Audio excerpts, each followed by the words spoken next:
So, have no idea who you are. So we've got a few tech problems. So I'm assuming you're there. Ciao, and all of those sorts of things. And today we're just this whole point of us talking about leadership. It's not necessarily the wide topic of leadership, but it's giving leadership now. So whether you're a part of our church when it comes to leading team or leading a department, or you're responsible for something where you actually, it's required of you to give leadership to people, whether you fit into that category or whether you are maybe part of another church, maybe you are run a business. You're responsible, as I said, for leadership of people in a time like this, and so that's what it's about today. This is not a as I said, this is not a day all about leadership. It's all about how do we do it in this current context, in this now. Everyone's got a different context. Everyone's, I guess, got a different now, yet we share a very similar context and a very similar now, which is, you know, in a time where everyone's about the only thing in a world that is so uncertain, about the only thing I can promise you is it's going to be uncertain. We're all looking, and so the certainty we can get is it's uncertain, and we've got to work out how to give leadership in this.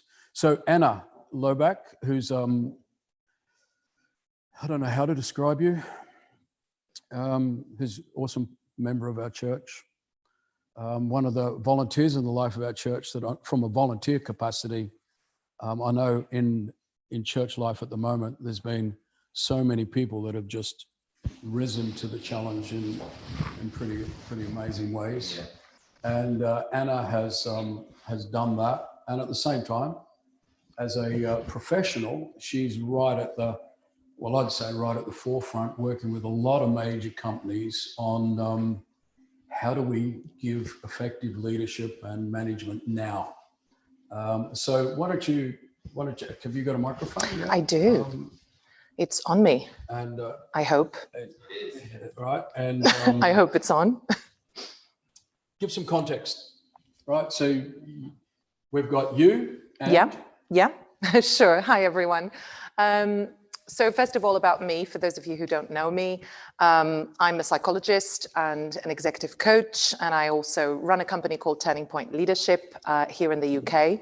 And this is a leadership development and coaching consultancy that is a global firm, in fact. And as the MD of this company, and also as a psychologist working in organizations, I guess it's safe to say that I work alongside leaders, CEOs, executive teams, senior management teams from some of the largest organizations in the world.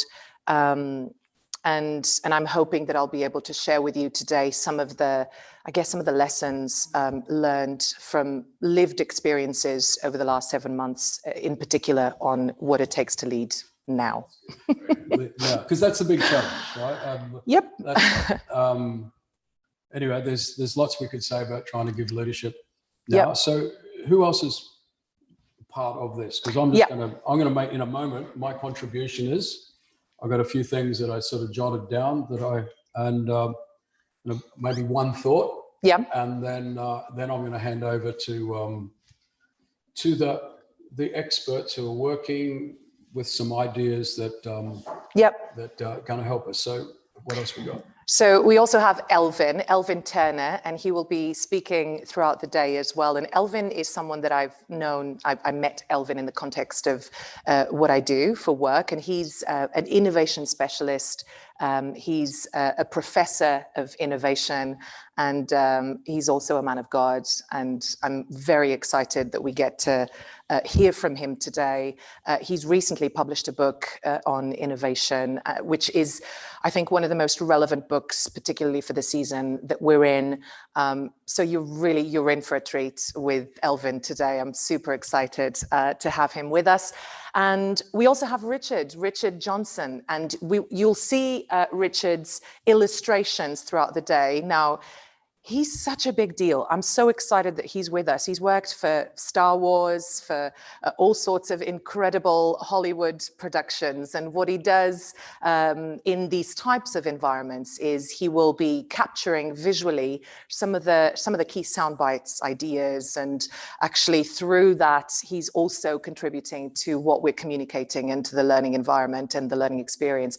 So we'll be showing some of the stuff that he'll be working on. He'll just be sitting there, working away, drawing some stuff, and you will see how actually his work ends up amplifying massively the experience that we have in the room. It's super, super cool.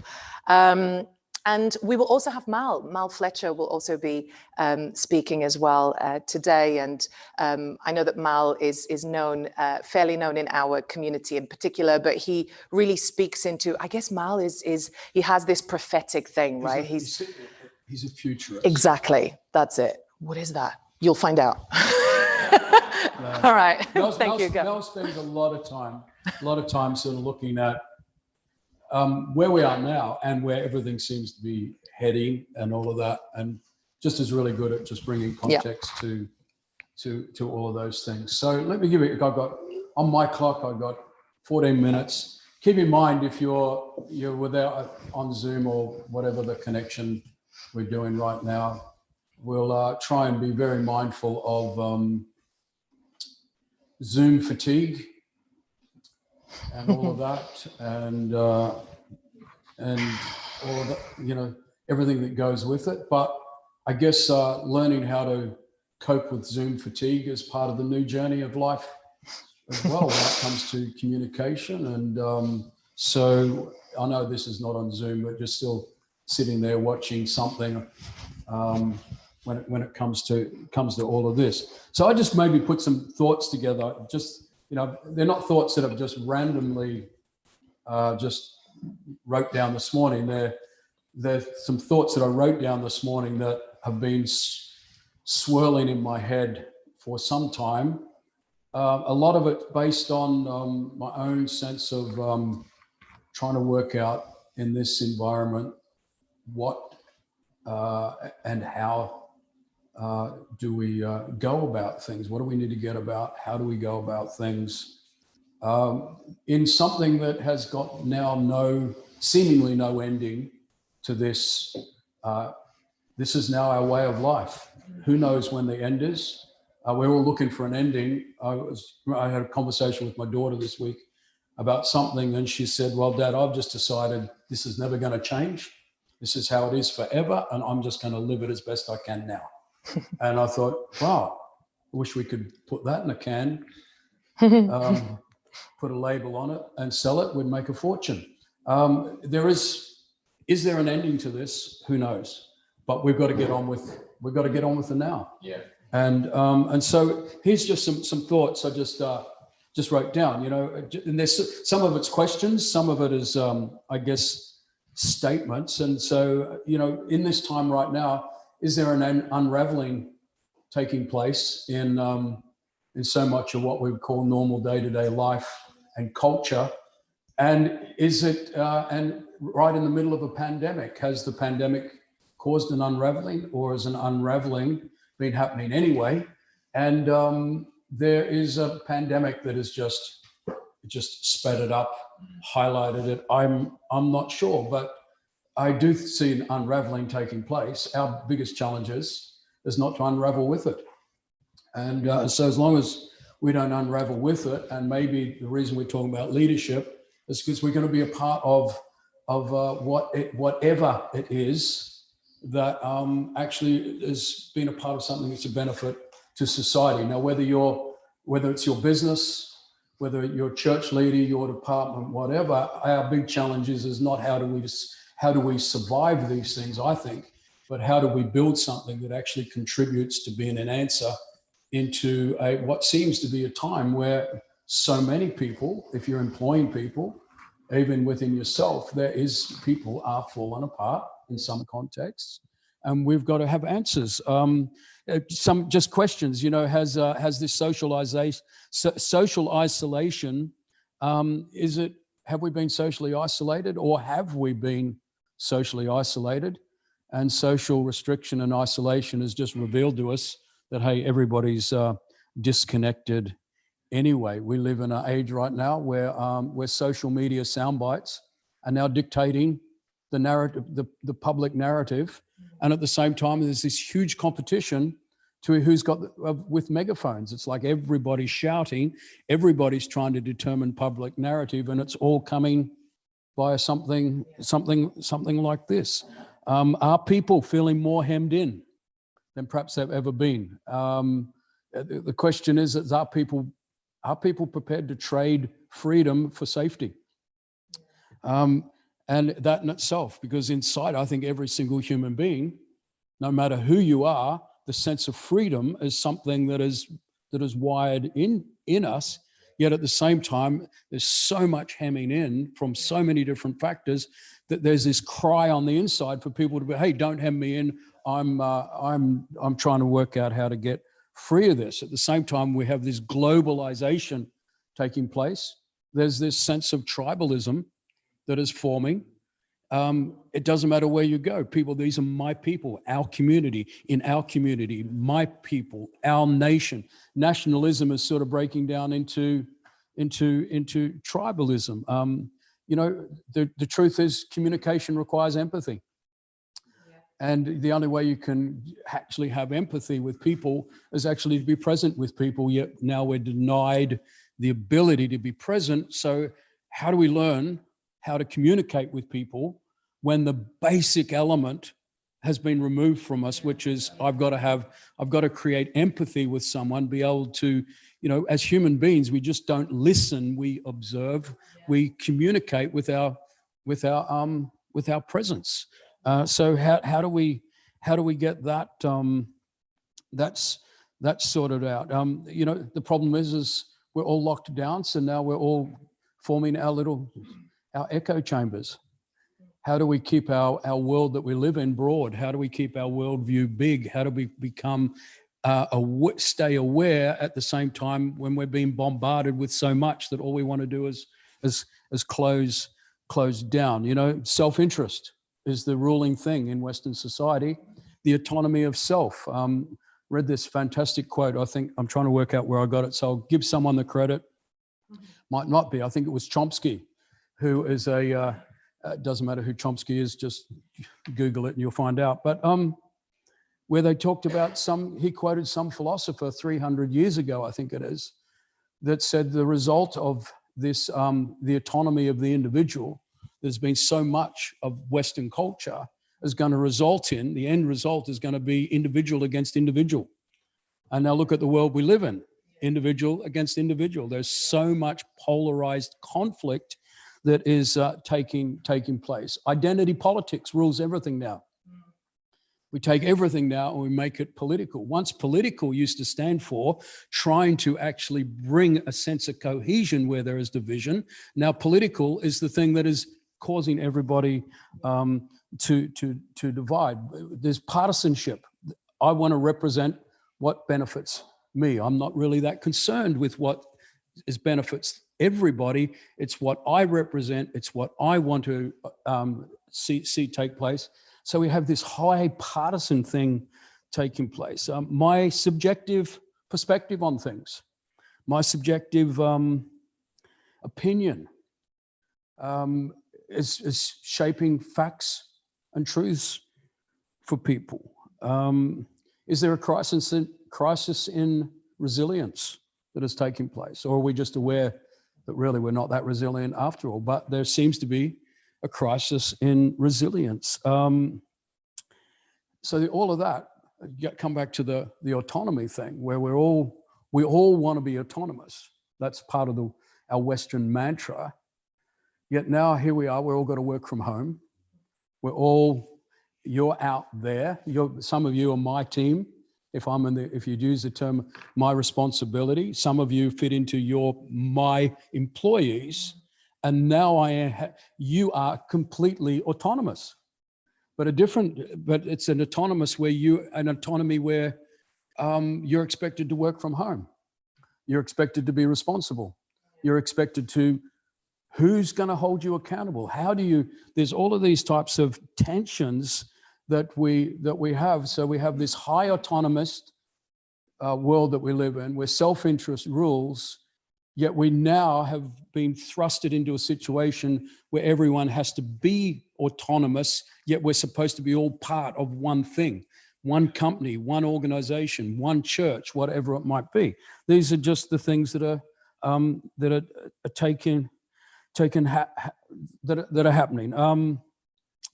But we're in an era now where it's all about new ideas. It's all about new methods. And as I said right at the start, the only thing that we can be certain of is there is no certainty. So how do we challenges? We've got to give leadership to all of this. And there's probably lots more that experts, Mel will probably say everything I just said way better and give all the answers. But this is the world we live in. That's the world we live in, but it's also the people we perhaps responsible for that we have to give leadership to live in that world. And all of these tensions, all of these conflicts, all of that in the lives of the people that we're trying to deal with, that they're trying to deal with, I should say. And so we have this tension of a whole lot of things. Do you get what I'm trying to say? Yeah. Right? So that's the point of what we're all about here. Is now we've got to give leadership now in all of these things. And so here's my thought that I was going to give you. Just as we set up, when we talk about leadership, there's lots you could say about it. There's lots of definition to it. The question I've been asking myself, has leadership become an identity rather than something that you're actually supposed to do? I read a book just recently on quite a controversial subject. And the author, if he referred to himself so many times as a leader, this is what and I went, well, dude, you're nauseating me with your statement of as a leader. Is not leadership a craft? Is not leadership a skill that we have to develop because we're responsible for something, rather than it's my identity, I'm a leader, therefore. And I just wonder whether we've got to actually recognize that that leadership isn't an identity, but it's actually something that we've got to develop, that we've got to change, we've got to evolve, and we've got to learn how to get better at according to where we find ourselves now. And in our now is actually quite a challenging time. So is it a skill? Is it a craft? Rather than it's an identity. That we've got to, but then we can't deny the fact that there's personhood as well. Now, this is my thought, personhood. And you think, what book did I get that out of? I don't think I got out anything, because I'm not sure the term personhood in this context really works, but it works for me. Right? There's your personhood, who you are as a person.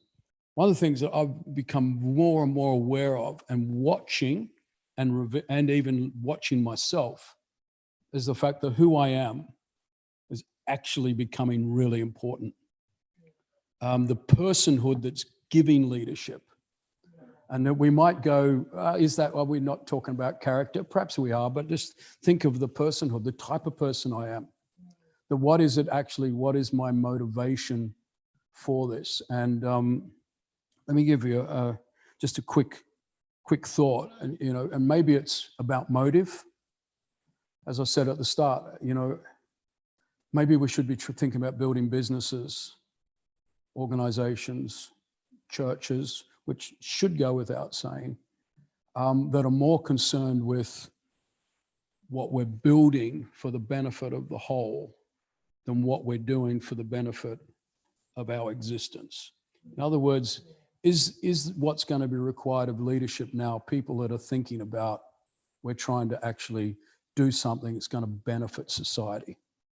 Interestingly, I read an article this week that talked about how many more billions the billionaires have made during COVID-19. How many more billions the billionaires have made. It's like, I have to ask the question, how many billions do you need? Right? What are you going to do with your billions?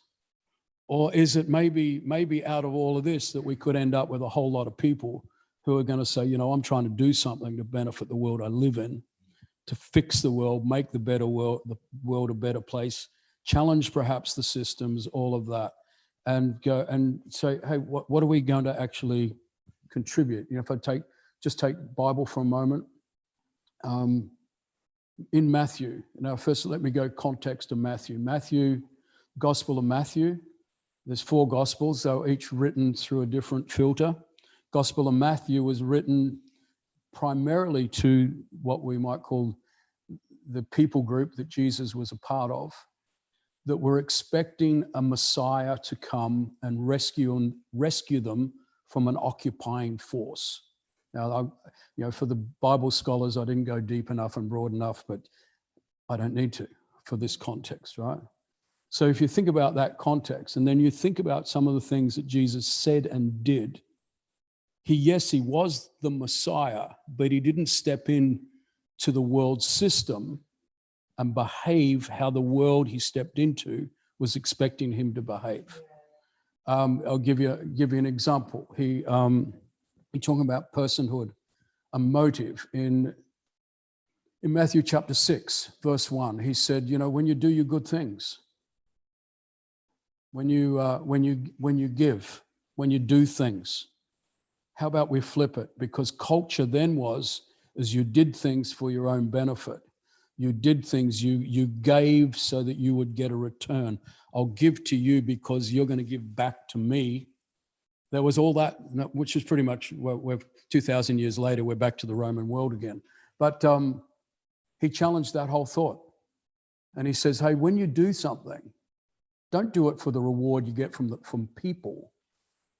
Do it because you're doing it, do it quietly. And the quietly mean, do it for the benefit of the people you're doing it for. And let the reward come from God, not for, in other words, you're not doing deals. If I give to you, what are you going to do for me?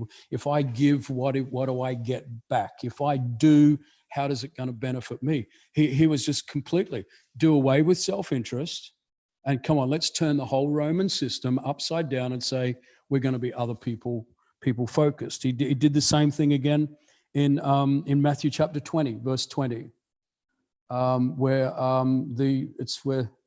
you know the sons of Zebedee, that context where the mum comes and says, so which one's going to sit on the right hand and which one's going to sit on the left hand? Jesus addressed it and said, well, neither, that's not how it works. Then you read on a little bit further, and the other disciples were indignant. They were completely angry at the fact that they would talk about someone else having prominence and prestige and them missing out. That's why they were indignant. They weren't indignant because why would you ask? They were indignant because they got left out. Right? And then he talked about the fact that, hey, if you want to be great, the best way to go about greatness is about servanthood. And servanthood's about other people focused. And so Jesus turned upside down the whole motive of power, prestige, and prominence, flipped it completely and said, come on, let's think about the people that have nothing. Let's think about the people in trouble. Let's think about all of that. Let's focus on these people and not be consumed with the ways of the world, which is about power, about prominence, about prestige. What am I going to get? My own personal advancement. Maybe that's the motive of leadership that is probably going to be required in this day. So I'll leave it there. And sorry, we're running to a clock, mindful of Zoom fatigue, 2 minutes and 21 seconds over my time. But Anna, excellent. I got you to talk at the start, so you took 2 of my minutes. Anyway, No all right, worries. so in the room, what are you waiting for? For me to disappear and then you just Well, how are you going to do this? Thank All right, you. so hopefully I posed a lot of questions that you're going to help us navigate. Thank you. All Thank you right, so much, good. Gary. That's awesome. I feel like we should clap. Oh, fantastic. Okay, so this week I was doing some maths actually this week. I know those of you who know me are wondering what is wrong with her. That's highly unusual. Maths is not something that I engage with that often, but I was just looking over the work that I've been doing over the last 7 months. And I was doing the maths because I was trying to work out what the scope is of in terms of the leadership of the clients that I've been working with. And you know, when from the start of the sort of the COVID crisis, when it first hit 7 months ago, my work kind of shifted a little bit, and I've spent the last 7 months working quite intensely with a few companies, and really some, in particular, the stories that I'll be sharing today, and I guess the lessons learned from working with these particular leaders are from companies that are from 5 global corporations. And I've been working alongside these senior managers, executive teams, CEOs, both on a kind of a one-to-one capacity in terms of coaching, but also doing some team coaching, and also designing and running some team sessions with global cohorts of senior managers from a little bit from all over the world. And like I said, I was trying to work out how many people are impacted by the leadership of these particular clients that I've been working alongside over the last 7 months. And these are companies that range from different sectors. We have one of these companies is in luxury, for example, another one in fast-moving consumer goods, FMCG company, another one in retail, another one in financial services and tech. And when I was doing the maths, I was actually blown away, because I realized that we're talking about around 250,000 employees. One of these companies alone has 156,000 employees all over the world. And I guess like I said, the stories and the ideas and the lessons that I want to share today are really from lived experiences of working alongside these leaders on what is really needed to lead now. And some of these lessons happen to match research. All of them are, I guess, evidence-based, based on things that we are observing right now with these different people groups and employees. But some of the lessons aren't even written in the books yet, so to speak, because a lot of this stuff that is required to be able to lead effectively now hasn't even been written, but it's just the things that people are experiencing. And what they do, these lessons shed light into what we as leaders really need in order to lead well now, to bring leadership into a world that I think is immersed in an unprecedented crisis. As we know, this pandemic has affected everyone's lives in one way or another, businesses, entire, I guess, ecosystems. And these lessons are focused on 2 aspects of leadership now. First of all, what we need today to lead others well, and what we need today to lead ourselves well. And this is what I want to focus on, really, what is the type of leadership that is required today, that this broken world, if you like, is crying out for. And hopefully you'll realize by the end of the day that, well, the same thing that I realized, which is that the type of leadership that is required now is actually, I believe, the type of leadership that we as a church can bring. And by church, I'm not necessarily referring to the places of worship or the church as an institution, but the church as you and me, as the people out there listening from home, and all of us out there in the workplace, bringing leadership to whatever our scope of influence might be. And this is what we can bring, which is inspired by Jesus, our ultimate leadership role model. and the only one who I believe has the answers for humanity's most deepest needs and desires. And I just want to frame everything that I'm about to say with this one verse that is in John 13:15, which says, "For I have given you an example that you should do as I have done to you." So what has Jesus done?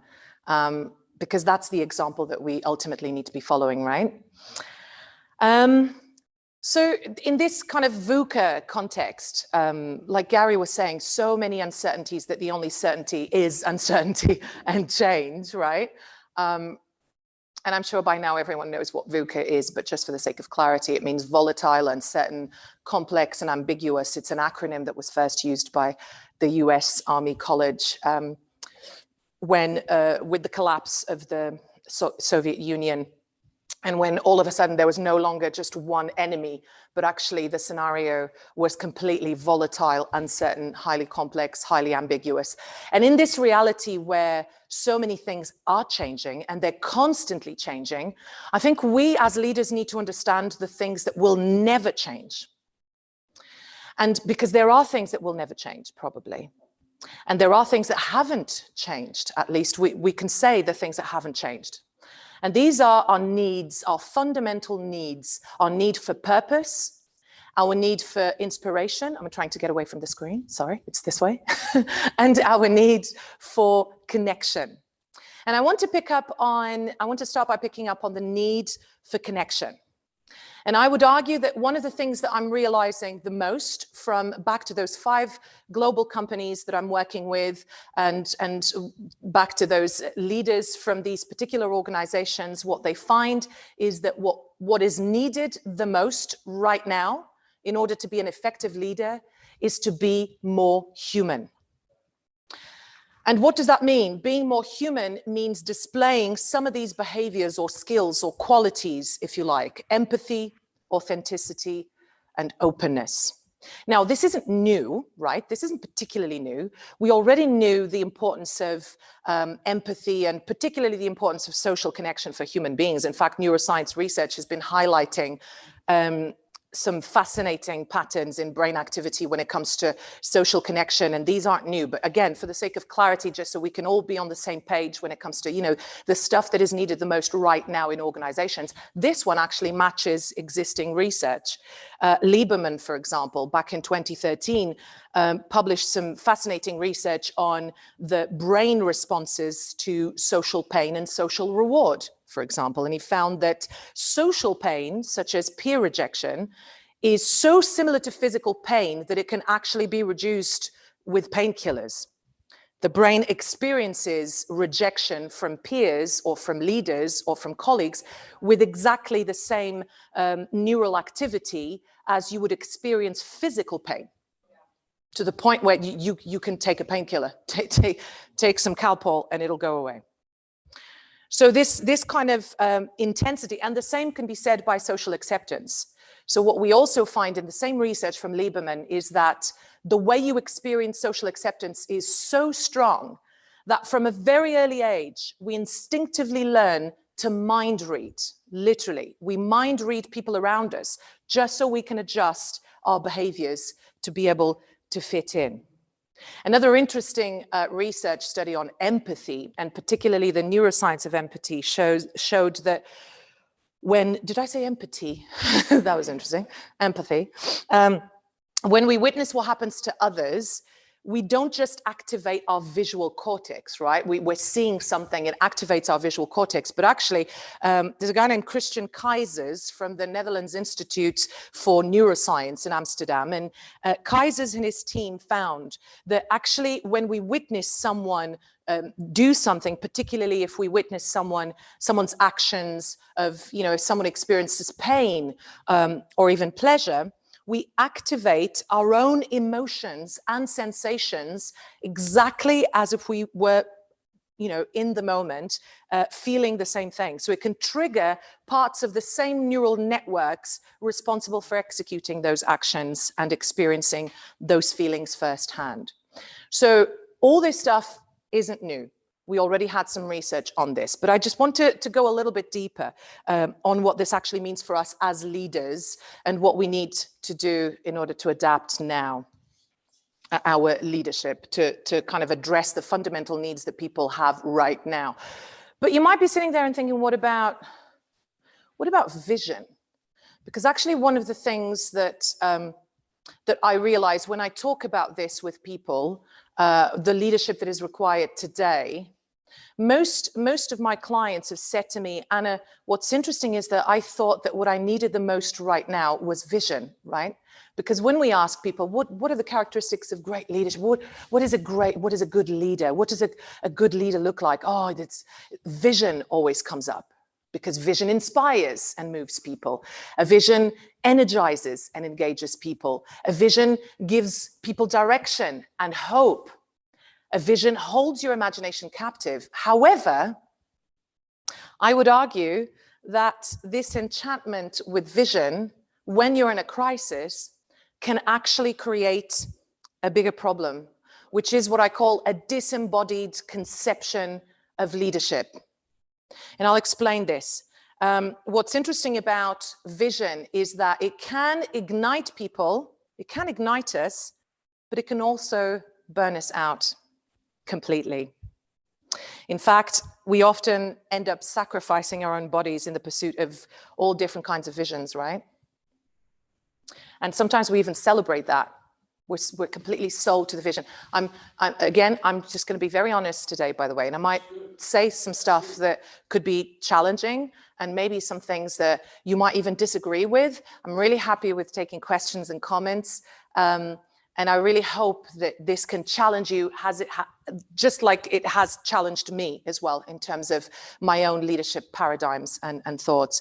But this is one where, you know, we often, because of vision, we end up working ourselves to exhaustion, right? For our companies, or, you know, people have died for their countries and whatever because of vision, right? So it promises a future and it demands our lives. And that's what I mean by just as it can ignite us, it can also burn us out. But let's think about vision for a little bit. What it does, what happens to your brain when you, when we talk about vision. First of all, our brains aren't, they're actually hardwired to identify the quickest, easiest path to gratification. They're not wired for long-term thinking or for vision, particularly when you're in a time of crisis. I'll explain why.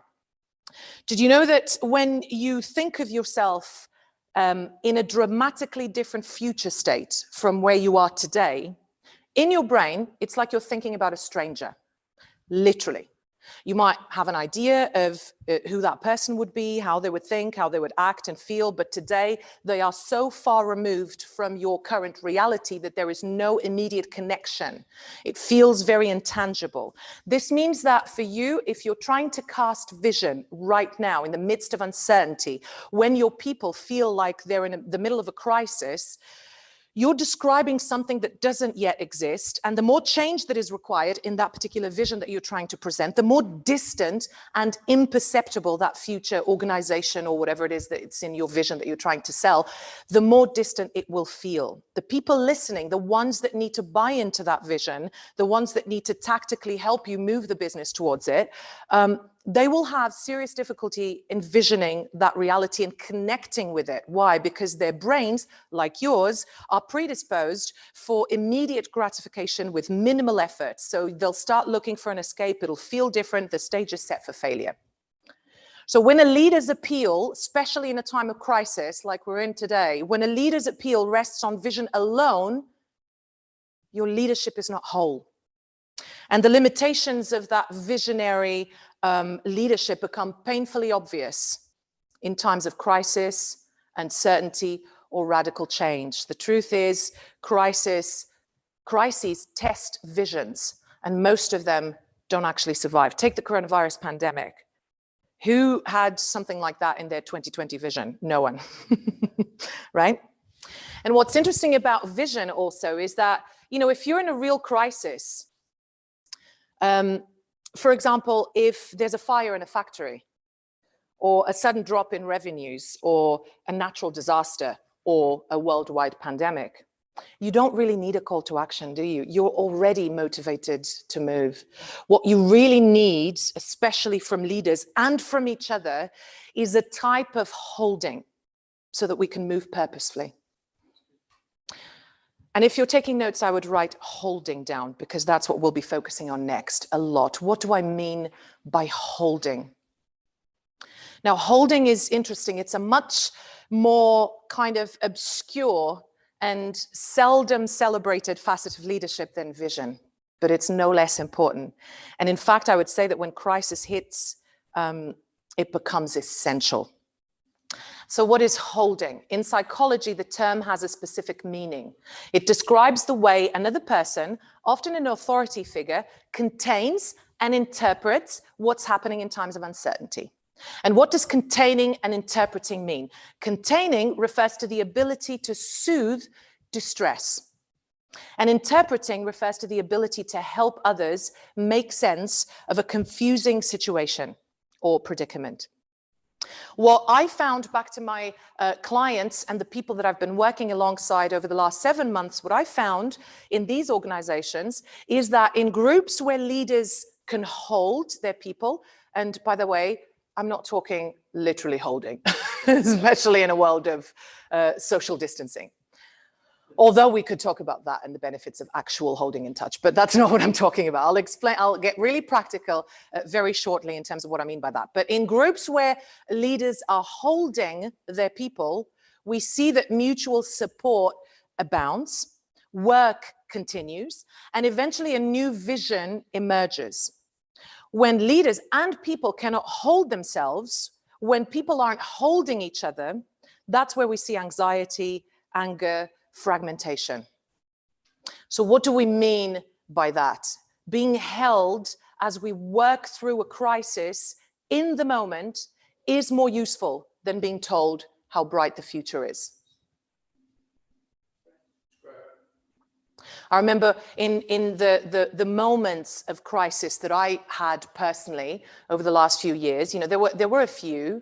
And this could apply for both what happens in organizations, but also for those of you listening who are not only leaders in businesses, but also leaders, you know, in the church context. If you're a pastor and you're leading your teams, you know, people go through crisis, not just now as society seems to be going through a crisis as a collective, but actually in that collective, there might be several individual moments of crisis that we need to be aware of.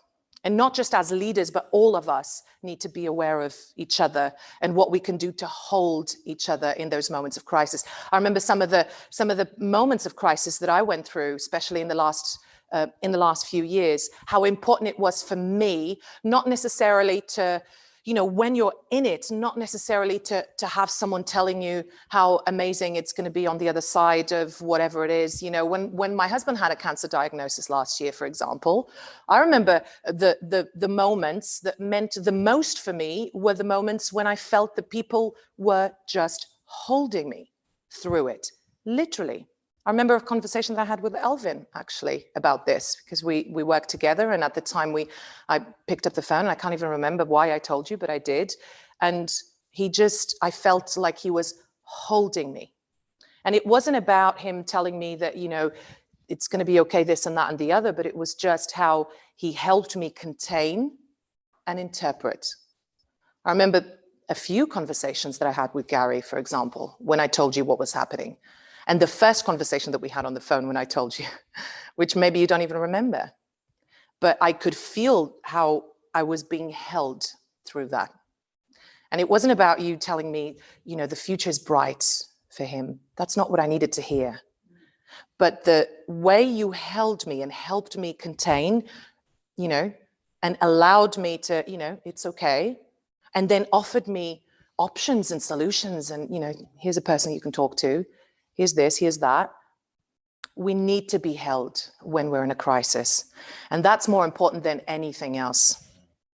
Now, the holding environment that we can create, let's talk about that, because this is really important. So think of, before we look at the slide, there's lots of words on my slides. Sorry, friends, but it is what it is. I thought as I was creating the slides, I thought, well, there's quite a few bits of content that I know will be useful for people, and I know people like to write stuff down, so I just wanted to make it easier for you. But think of a CEO who, in a severe downturn, and I'm thinking of literally, I can see his face, because again, I'm talking about real people, real clients going through these moments. Think of a CEO who in a severe downturn is focusing his energy on reassuring employees that the company has the resources to weather this storm, that most jobs will be protected. A CEO who's helping them interpret revenue data, for instance, giving clear directions about what must be done to service the existing clients and to develop new business. This executive is holding. This executive is thinking clearly, offering reassurance, guiding people, orienting people, and helping them stick together. That work is, in the moment, as inspiring as, if not more, than vision, for example. In fact, that is the work that requires, that people require in that moment. Now, when we think of holding environments, the definition by Donald Winnicott, who is British, who was a British pioneering, in fact, British psychoanalyst, who first conceptualized this notion of holding in that way. And he defined a holding environment as something that happens when authority figures are available but not intrusive, responsive but not reactive, present even if not perfect. And he also said that what this creates is it creates space for people to be comfortable and curious. It enables people to make sense and manage their internal and also their social worlds. And it develops a robust sense of self. And that self with a capital S, a notion of yourself with a healthy understanding of your own abilities and also a healthy understanding of your own limitations.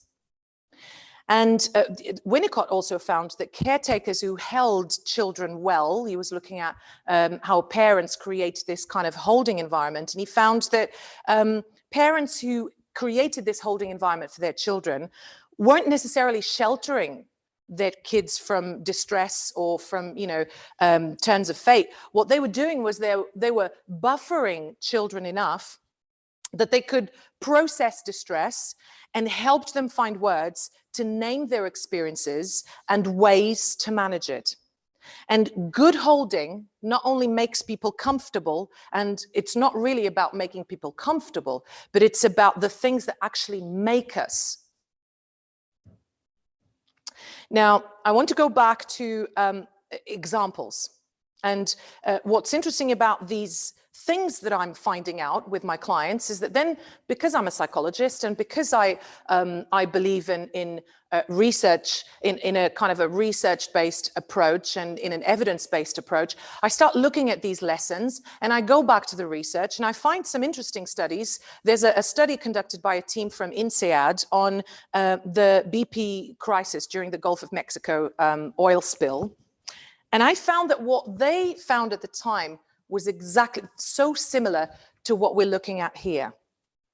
And the team found that they looked at what was at the time BP's top talent in the company, the people, the core leaders that the company actually needed the most to help resolve the situation and recover from that crisis. The top talent had really different reactions to the crisis. And they found that there were two groups of people. One group, the group that completely lost faith in the company and in the leaders, and another group that was exactly the opposite. A group of people who were doubling their effort and commitment, who really were stepping up and completely devoted to making it work and to standing alongside their top leadership and really making it work. So they looked at the difference. What were the differences between the groups? What environments were they in? What were the conditions and stuff? And what they found was fascinating. They found that the ones that lost faith in the company and its leaders were the ones who were more exposed to the leaders' upbeat messages and to the kind of, the vision type speech. Yeah. And the ones that were doubling their efforts and their commitments were the ones whose bosses had drafted them in to help clean up the mess, literally. And what they found was that despite the stress, despite being stuck in and really doing loads of stuff and trying to, to sort things out, the ones that were working more closely with their boss and their colleagues and with each other on the response, that environment was both more containing and more informative. It reassured them that that the company had integrity, that the company had long-term viability. So being held as they worked through the crisis, the study concluded, was a lot more useful than being told how bright the future was going to be. So it's kind of interesting, isn't it, how even research confirms this. Now, back to Winnicott's work on holding, which I then started looking at, I found that his work also refined some ideas from Freud. And I know I'm going to be controversial now, but, I said Freud. Sorry, delete. And particularly Freud's idea that socialization can both tame us and it can also make us neurotic. And actually, he claimed that neurosis is not the product of what socialization does to our instincts, but it's what it fails to do with our potential. And sometimes I wonder whether we as leaders consider this. Sometimes we think that we need to keep, putting blinds in people's eyes. Or, we feel that we need to be looking at the future constantly. Why? Because the present is uncomfortable for us. And we're all very uncomfortable with being uncomfortable. But being uncomfortable is okay. And it's part of life. And what we need the most is we need someone else to be uncomfortable with us and to know that we're not alone, that we can get through this. We are getting through this. And if we get through it together, that will actually make us come out stronger on the other side. And this is what we need. So how can leaders, practically speaking, provide holding? So first of all, there's a distinction between interpersonal holding and this broader institutional holding that I'm talking about as well. And by the way, for those of you watching at home, there'll be a very short break shortly after this. So just hang on for another 5 minutes, and then we can do a short comfort break. So let's look at institutional holding first. How can you create this kind of institutional or corporate holding, practically speaking, with your team? You can do that by, first of all, strengthening the structure and the culture of your organization. And you do it, for example, when you, in the middle of the crisis, you work hard to put in place policies, procedures, things that can reassure people about their job security or about how fairly the organization is treating them. You can do this when you promote dialogue, diverse dialogue, when you let people take part in decisions and adapting to new challenges together rather than encouraging polarized factions. Like Gary was saying earlier, we live in a society that is completely polarized and completely, people really are taking it to a whole nother level. And what we need in a crisis is exactly the opposite of that. So if you're in an executive position, this is the most impactful way of holding your people in a crisis. And if you're not doing these things, and there'll be some reflection questions very shortly just to help you think about how you can practically do this in your context. If you're not doing these things, anything else that you try to do with your teams or with your organization is going to sound very hollow. So we need to be aware of this. So, for example, to provide this institutional holding, are you telling your people what will happen to their salaries, to their actual jobs, to their, insurance, whatever, and whatever working conditions? Are you telling people what will change about how they do their work? What are your key priorities right now? Who needs to do what? You might not be able to make predictions, and that's okay, but you can offer some informed interpretations. Okay, for example, why certain measures are sensible right now and needed rather than others. You can dispel rumors, because when you don't say anything because you think that you don't even know what to say, it just creates a void that will always get filled with stuff. You can encourage and protect everyone's participation even more than you usually do. And you need to do these things before you recommend something else, or before you go in with the vision, which, like I said earlier, will just feel very distant and very disconnected. Now, once you do these things, you can provide interpersonal holding. And this is about offering it to others and modeling it for people. So to do this well, first of all, you need to let yourself be in the present. I think Gary said something about that earlier as well, isn't it? Being really comfortable with being in the present.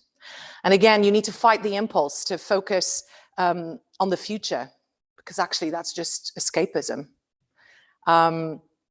If you're not there to witness people's immediate experience and immediate needs and concerns, then you're not there. And I love that Heidegger quote that I talk about all the time. Actually, some of you have heard me explain this. Heidegger said that you only know that you exist when you feel listened to. And especially in a crisis, what people need the most is to feel listened to.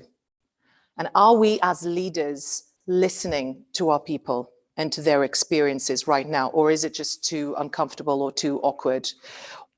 The other thing that you need to think about as a leader is that you all have natural preferences when it comes to how you listen to people. We're always already listening with our own filters. When we sit down with someone to listen to them, we're listening to us first.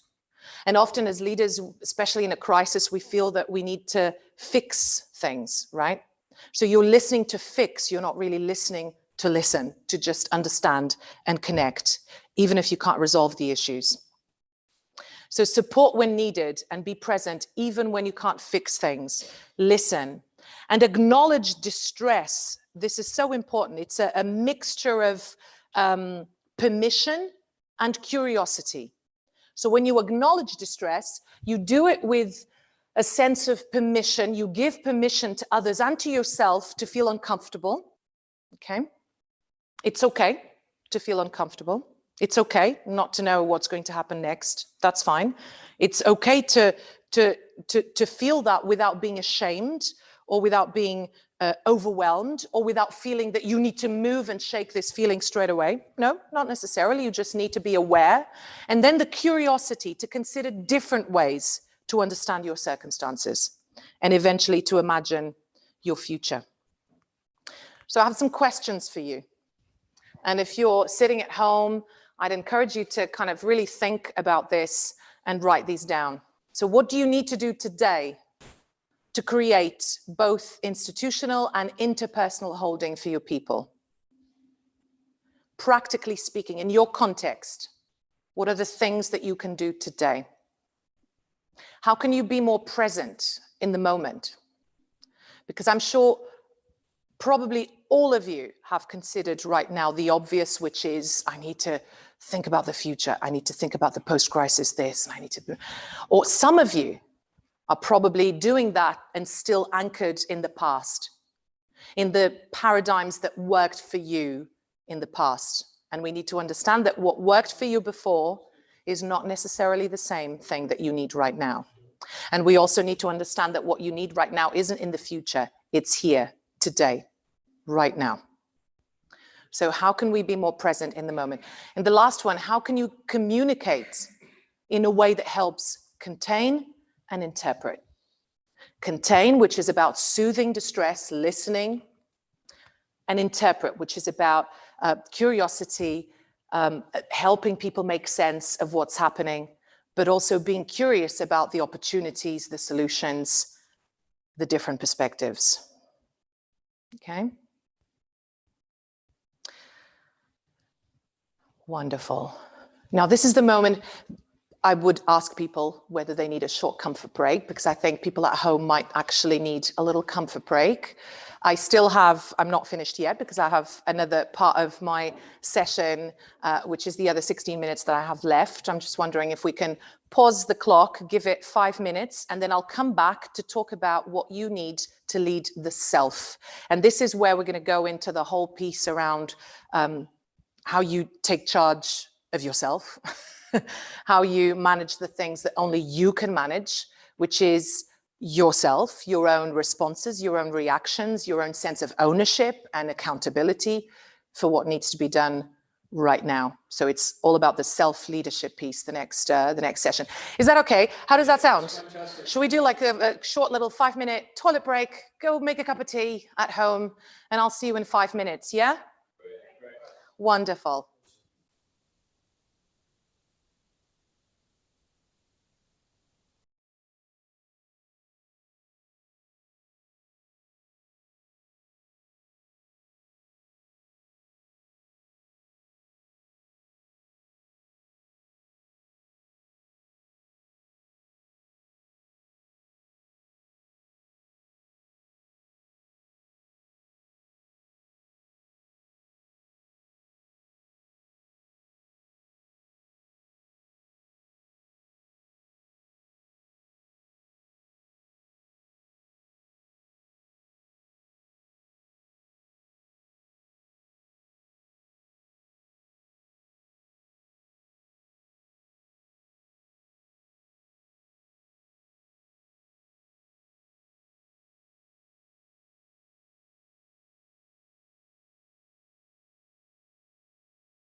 Wonderful stuff. Welcome back, everyone. I've just been told that we have people a little bit all over the world watching, which is fantastic. Thank you so much for watching. This is amazing. We have someone from Indonesia. Hello. Not sure what time it is in Indonesia, but I'm so excited that you're with us. Please do stay. This is amazing. And for everyone else, wherever you are, in the world or in the UK, again, it's awesome that you're here, and we're really hopeful that this will be useful for you. And thank you for coming back, by the way. It's always good when people come back. You never know. I never take it for granted. Right, so we've been having some reflection on what is needed for leading now, particularly with regards to how we lead others. And you had an opportunity to reflect on this idea that actually what people need right now the most is not necessarily vision, direction, ideas of what the future is going to be like, but actually what people need the most is for their leaders to be human, more human, and this notion of holding in particular. Now, you might be sitting there, by the way, and thinking, well, what happens if I'm not necessarily at the top? And we talked about institutional holding, for example, and that kind of the decisions that you can make at an executive level to ensure that you're creating this kind of holding environment for people in your organization. So what if you're not at the top of the food chain? Well, you still have an opportunity to create this holding environment, whatever your scope of influence is. And again, another characteristic of these holding environments is not only when leaders, whether they're at the top or whatever levels of management you might be in, but the key thing is when not just leaders and the different layers of leaders do this, but also when people hold each other. And the responsibility that we all have to create these environments for each other, as well as for whatever the scope of leadership that we have in the organization. So I just wanted to kind of to point that out, because that's a really, really important point as well. Because otherwise, sometimes we can listen to things and think that, you know, this is more about what I should be receiving rather than what I could be giving and what I could be contributing to required for us to lead ourselves. And these things are really important, actually, because I love that quote from Peter Drucker. You cannot manage other people unless you manage yourself first. So there's a number of things that we could explore on this topic of self-management. And what I want to do now is to go into some of the self-management that we need to do that is most essential, some of the things that no one else can do for you, particularly with regards to understanding how you function and how you can function better, more effectively, particularly in times of crisis. And then in the afternoon session, I will then go into another part of leading yourself, which is on leading tensions. And all of us are actually right now having to hold lots of tensions and polarities when it comes to leading today. And that's what I want to explore with you in the afternoon. And I'll share an actual tool, a leadership tensions profile, if you like, with an actual exercise that you'll be able to do very quickly to help you identify how you're managing those key tensions. And I'll tell you about 7 areas of tension that we need to navigate. And that's for the afternoon session. But now I just want to go into actually the things that we all need to know. And again, back to the clients that I'm working with, these are some of the things that are most practical, that they are considering essential to help them lead themselves and to help them self-manage in a way that enables them to function. So we talked about leading others, we talked about the difficult context that people are in.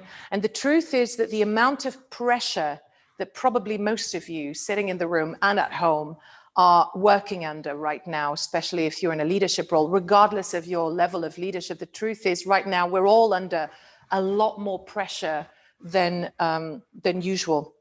And we need to understand what happens in your brain when you experience pressure, and particularly when you experience more pressure than usual.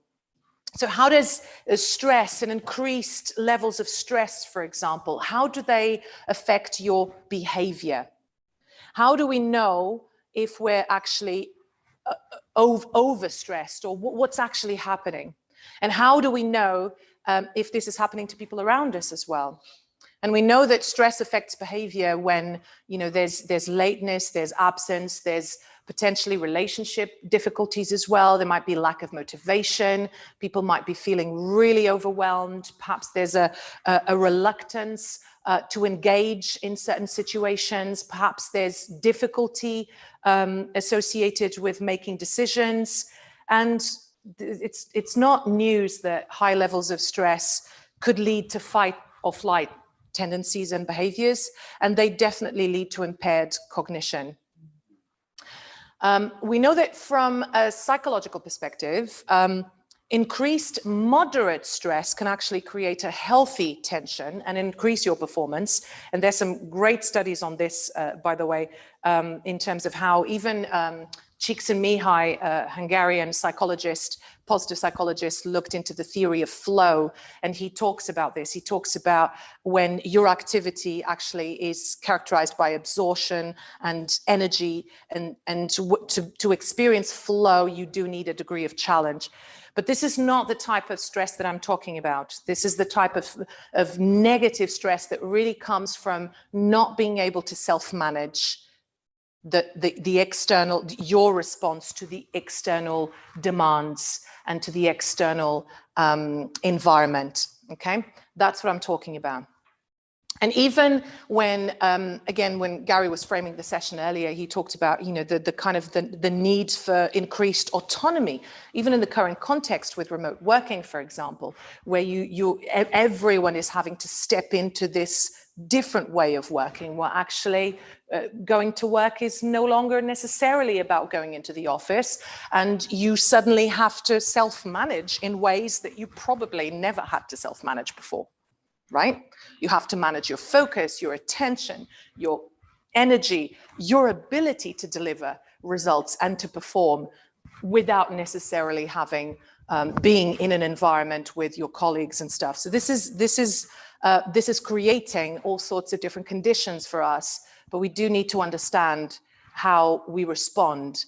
Now, a couple of things that I want to share with you, and then I'll share some tools, but I have a feeling that the thing isn't working, or it's when I click, it skips a slide.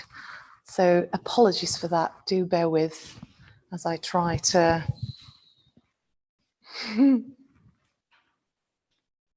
Oops. Yeah, here we go. Okay, sorry about that. Okay, so one of the things that we want to understand is what happens actually when you need to self-manage and when you're not managing the stress that comes from external circumstances. There's an over-secretion of stress hormones that severely affect your brain function, and we need to understand what happens there. What happens is this prevents the brain from laying down new memories or from accessing already existing memories. Sustained stress can actually damage the hippocampus, which is the part of your limbic system, your limbic brain, which is central to learning and to memory, and it's also associated with emotions and emotional responses. Now, I've spoken about this before, so some of you would have heard me talk about what happens in stress responses. For example, during a perceived threat, there's a stress reaction. The adrenal glands immediately, in the moment where you perceive a threat, they immediately release adrenaline. And after a few minutes, cortisol is released. Now, this is important for us to understand because this is the stuff that no one else can do for you. No one else can manage this for you. We need to understand what happens when our brain is flooded with cortisol. Cortisol is very tricky because it remains for much longer in the brain than adrenaline. And in fact, it actually continues to affect brain cells even after they've been released. And what's fascinating about cortisol when it comes to memory loss is that it interferes with the key functions of neurotransmitters, the chemicals in your brain that are used to communicate with each other with different parts of the brain. So you start experiencing short-term memory loss. That's the first casualty. And what happens from a lifetime of stress is that long-term cortisol that isn't used up by cells actually leaves a physiological marker. It turns into fat deposits, and you literally start experiencing degenerative memory loss a lot sooner because of a lifetime of stress. Now, why is this? How does this happen, and why does it happen? What do you need to do? Do you need to remove yourself from the stressful environment? Not necessarily. Is that why I feel like a goldfish? I don't know if you heard at home, but what someone in the room just asked, is that way I feel like a goldfish? Interesting. But it is fascinating to see what actually could happen to us if we continue living the way some of us are living. So again, what does this mean? Can you remove yourself from the stressful environments then? Is that what this means? Well, sometimes that might be the case. Sometimes it could be that actually you may need to whatever, take a break. I don't know people's individual circumstances, but what I'm putting forward is the idea that self-awareness is important for us to then be able to self-manage. And that this is more about how you manage your response than it is about anything else. So you can't control the events, the circumstances, the stresses, the triggers of stress, but you can always control your response, okay? And the tool that I want to put forward, or the approach that I want to put forward, is reflective practice. Again, back to my clients, this is the thing that is helping them the most throughout this season, and in terms of helping them literally get through it. For example, you have increasing demands in your role right now for all the obvious reasons that we know due to the context, due to the current crisis. Why is this a problem? You might say, Anna, I just don't have enough time. There's only 24 hours in the day. I'm really completely maxed out, no bandwidth. I'm completely stretched. I don't know what to do. So I'd like you to write these steps down, 4 simple steps that you can do to embed reflective practice in your day as part of your self-management, as part of leading yourself. These are the things that no one else can do for you, but you can do this for yourself. And these are important steps that you can take today. Step number 1, acknowledge the demands, acknowledge the problem. Sit with it, listen to it, be in the present. Don't try to pretend that it's not happening. That's not how you self-manage. You need to acknowledge the demands, and you need to do that factually, as objectively as possible, but also taking into account your the emotional impact of those demands. What's happening, really what's happening, and how am I perceiving this current reality, this trigger? How is it making me feel? And understanding that, emotions aren't facts. You're not your emotions, and they're not facts, but they are important parts of your experience and your response. So you need to acknowledge them. And that will take you to step number 2, which is identifying reality and perception, and really separating, practically speaking. If you're doing this at home and here in the room, I recommend that you have one situation right now that is adding a lot of stress and pressure for you. Have it in your mind as we go through this together, okay? What's the one thing that is causing you the most stress right now? So step number 1, you acknowledge the demands. Why is it stressful? Why is it triggering me in this way? What is actually happening? Step number 2, what is reality and what is my perception? In other words, what's really happening, and how am I potentially, where's perception? How am I potentially making this even worse? How am I potentially making my experience of this reality even worse by because of the filters with which I'm perceiving this, for example, because of the self-narrative around this stressful situation? How am I making this even worse? Step number 3, identify opportunities and blocking points. And note that the order with which I've put these 2 things is really important. Why did I say identify opportunities first? What do you think? Why did I say that first? And why? Positive, why? Identify the positives first. Why is that? Why is the order of events important? To do with the cortisol. Interesting, Javan. Interesting answer. Yeah. Could be, but why? I'll tell you why, because, and I'm sure maybe the Indonesia friend might be at home shouting, because this is why. Because your brain is naturally hardwired to identify the negatives first. And that's just a self-defense mechanism. It's the negativity bias.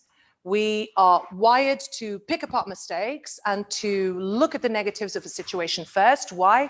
Because our brain is constantly trying to protect us from any possible threats. And that's why when you look at things, you will naturally look at the negatives first. It's just a normal thing to do. You're negatively biased. But that's why you need to revert that. We can all rewire, by the way. You're not your brain. You can rewire. You can take charge. And that's why it's so important to focus on the positives first. Why? Because what you focus on literally grows.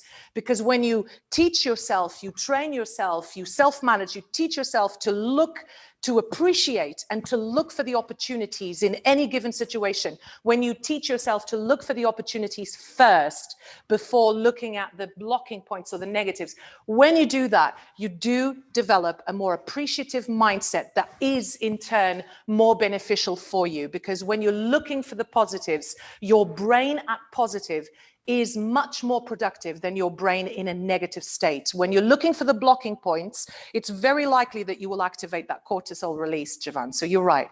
It's very likely that when you're looking for the blocking points first, you'll accentuate a negative perception of reality that makes the problem even bigger than what it actually is. So let's rewire and look for the opportunities. And looking for the opportunities could be as simple as, this is happening. Who can support me right now? That's one. And that leads you to step number 4, which is to identify or create, if you don't have one, a support structure. And that support structure is about, again, identifying and strengthening connections from people around you, which will lead you to that kind of holding environment where then, because you're self-managing effectively, you're then also contributing to an environment that is more productive and more conducive to holding people together, holding structures together, and being able to navigate the problems a lot more effectively. So what are the benefits of reflective practice then? What my clients found after, months of working with some of these leaders and helping them, facilitating this reflective practice, what they found actually matches the research. And all the extensive research on the benefits of reflective practice, what it shows is exactly the same thing that my clients told me over these last few months, is that it calms the brain. And it slows down their thinking. That's literally how people say it to me. And I feel like every time I do this, I feel like the wheel stops spinning and it slows everything down. And that's absolutely true. And that's because there's less cortisol in the brain, which in turn increases your capacity to store and to retrieve memories. So you can think better. You can respond better to things, and then you can be more strategic. You can step into all the things that you need to do in order to be an effective leader today, right now. So these are just some of the benefits of reflective practice and some of the things that you can learn by doing this. So again, key learning points on this one as I close. This exercise, those 4 steps that I shared with you are the things, really simple, again, really simple, but most people don't do it. But I promise you, if you do it, these are the benefits. It will increase your learning, your capacity to learn, but also reduce stress and therefore reduce burnout and increase your capacity to manage these complex demands. It does this because it reduces cortisol levels in your brain, and therefore it increases your brain function and your capacity to think, okay? And it helps you to be calmer, clearer, more present in the now, which is what you need to be, where you need to be right now. And it helps you to be more focused on the key priorities as well that you have today, right now in order to function more effectively, but also in order to feel better. Okay? So hopefully this has been useful. Like I said, after lunch, I'll jump on a tool called the Leadership Tensions Profile. We'll talk a little bit more and very openly about the key tensions that you're having to navigate. But for now, what we're going to do is, I believe we're going to have a short break, but Gary's going to tell you what happens next. Thank you so much. Stay there. Oh, okay. I thought that was extraordinarily good. Thank you. It's pretty obvious why you do what you do. It's fantastic. I just thought, I asked Javan, just as we take the break, the holding screen we put on, that they'll put those 4 things on the holding screen. Oh, amazing. So that if you're LinkedIn, you think, okay, I didn't take enough notes, then we'll put that there. And, and then there it is, and same here. And if I can just add on what you're saying, like I felt, through my own journey, got to the morning as, okay, so I don't get overwhelmed. I need to do my pre-practice for the day. And I've just recently brought in that I need to sit down at the end of the day and do my reflection of the day. And it's beginning to help. But anyway, it's such an important thing. That's all I'm trying to say. So what we'll do is we'll take a break. What's the time now? Okay. Someone, one voice. You say, what is the time? 11:36. How long is the break? 10 minutes. So at 11:46. 11:50. We'll come back. So take a break. 11:50, and then we've got when Mel Fletcher is going to be speaking, and we'll just continue again. Once again, thanks, Anna. That was thank you. Thank you.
One, two, three, four, five, six. Testing. 1, 2, 3, 4, 5, 6.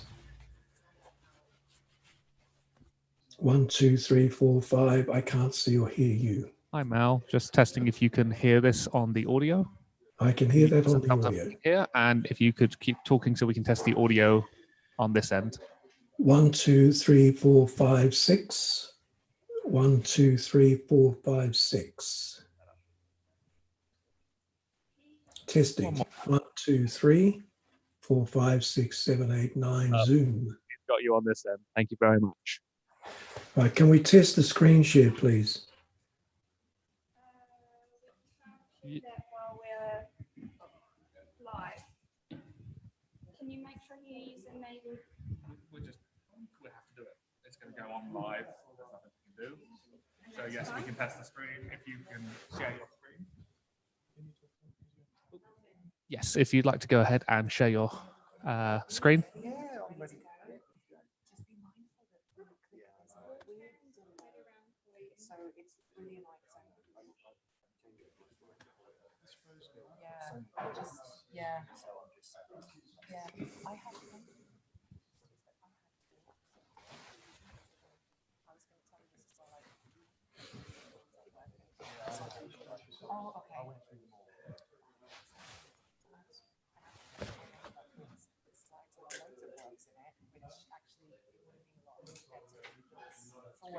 Now, if you can hear me, you can go ahead and share your screen, and we'll see if we can see it on this end. Okay.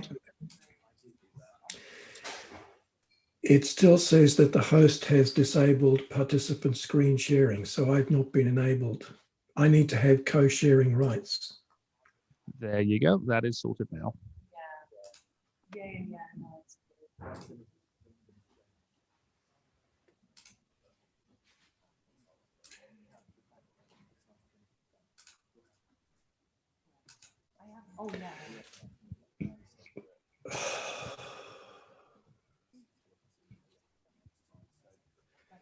Yeah, that's why we have to test it, because Zoom always does that. It's very annoying. I'm going to stop the share for a moment. No worries. All right, coming back to it now.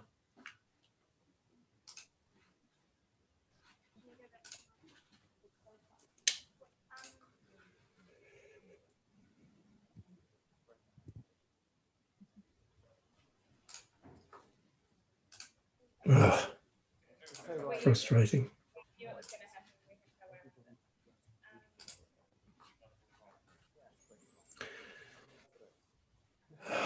All right, it doesn't seem to want to go full screen. So what I'm going to do is close the PowerPoint program, open it again, and try again. Okie dokie. Just give me a moment.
Okay, you should be seeing a full screen, couple of photos, my name, and social media details.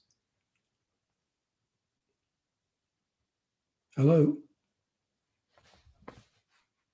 Hey, Mal. We still see your presentation software, not a full screen. Okay.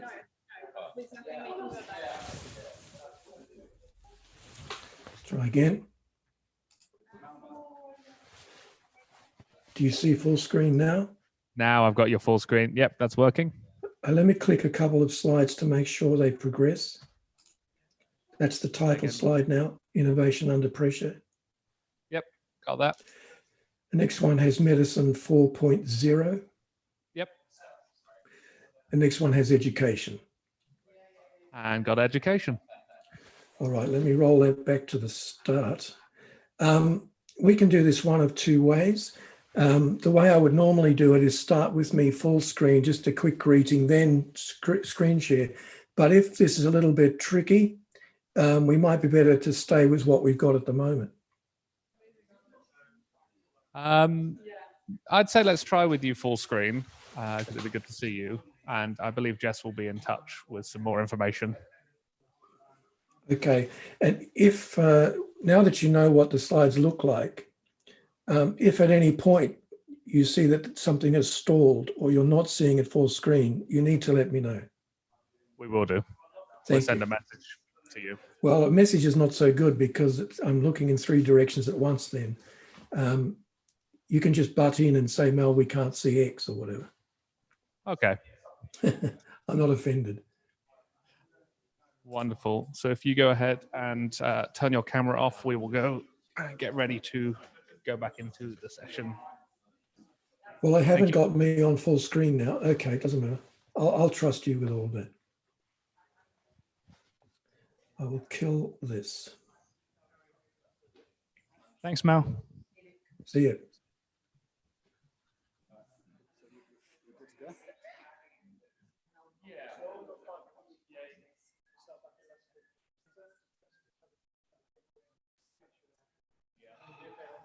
We're going to mic up in the break. Yeah. Thank you, David.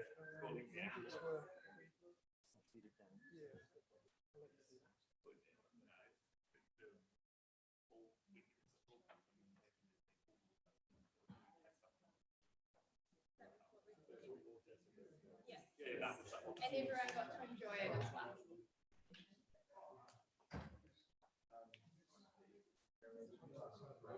Oh, that was our next book.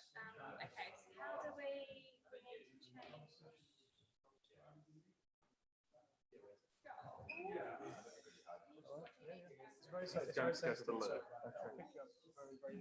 Oh, you want to put If it's comfortable for you there, that's fine. Yeah, either way. so 2 in the room, so 1 for Zoom.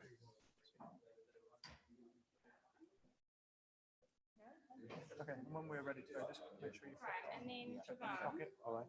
you can then I will have turn you now. muted. I will have you muted, so even if you put it on until we're ready to go, nobody will. Can you now pin Mel to them or not, because I'm sharing my screen? So when I stop sharing my screen, then yes, I'm hoping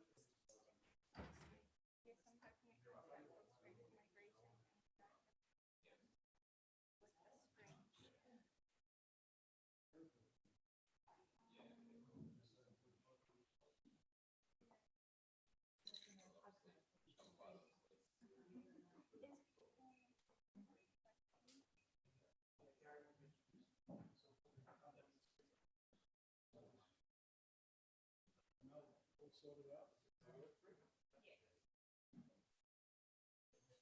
I've just told him that you're in Human.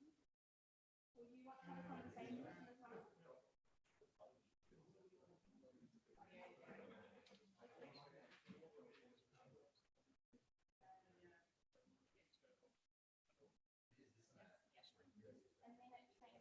Joel just has to work out what goes out on phones and by YouTube.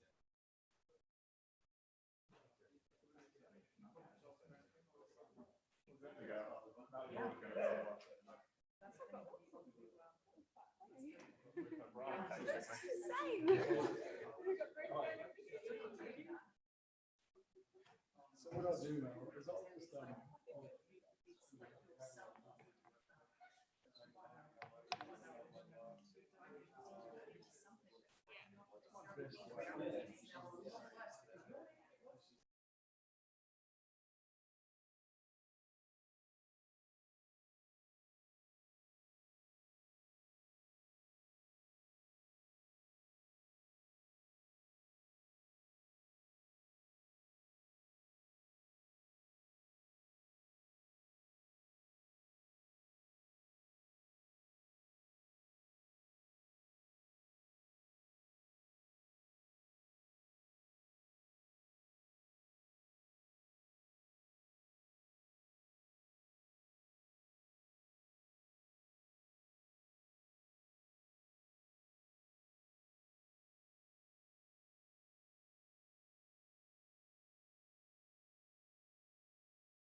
How is everyone?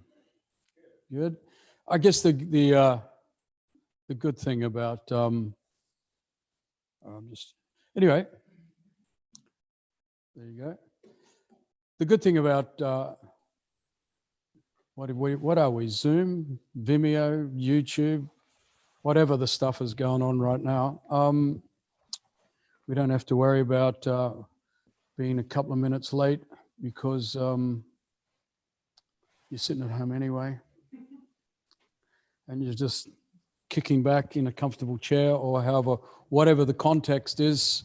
So it's all okay. So hopefully you had a good, a quick toilet break, or got to make a cup of coffee, or whatever you did in the break, or you've just been sitting there pondering those few reflective things. So what we're going to do, we're going to continue, and we've got a number of some great sessions coming. And I guess remembering context is we're talking about this is now. These are the things that trying to, because I think for a lot of people that's what it feels like, trying to give leadership to some area that you're responsible for, and navigating all of the obvious complexities that we've got to work out. So that's the context of this session. We got Mel Fletcher is with us. He's a futurist.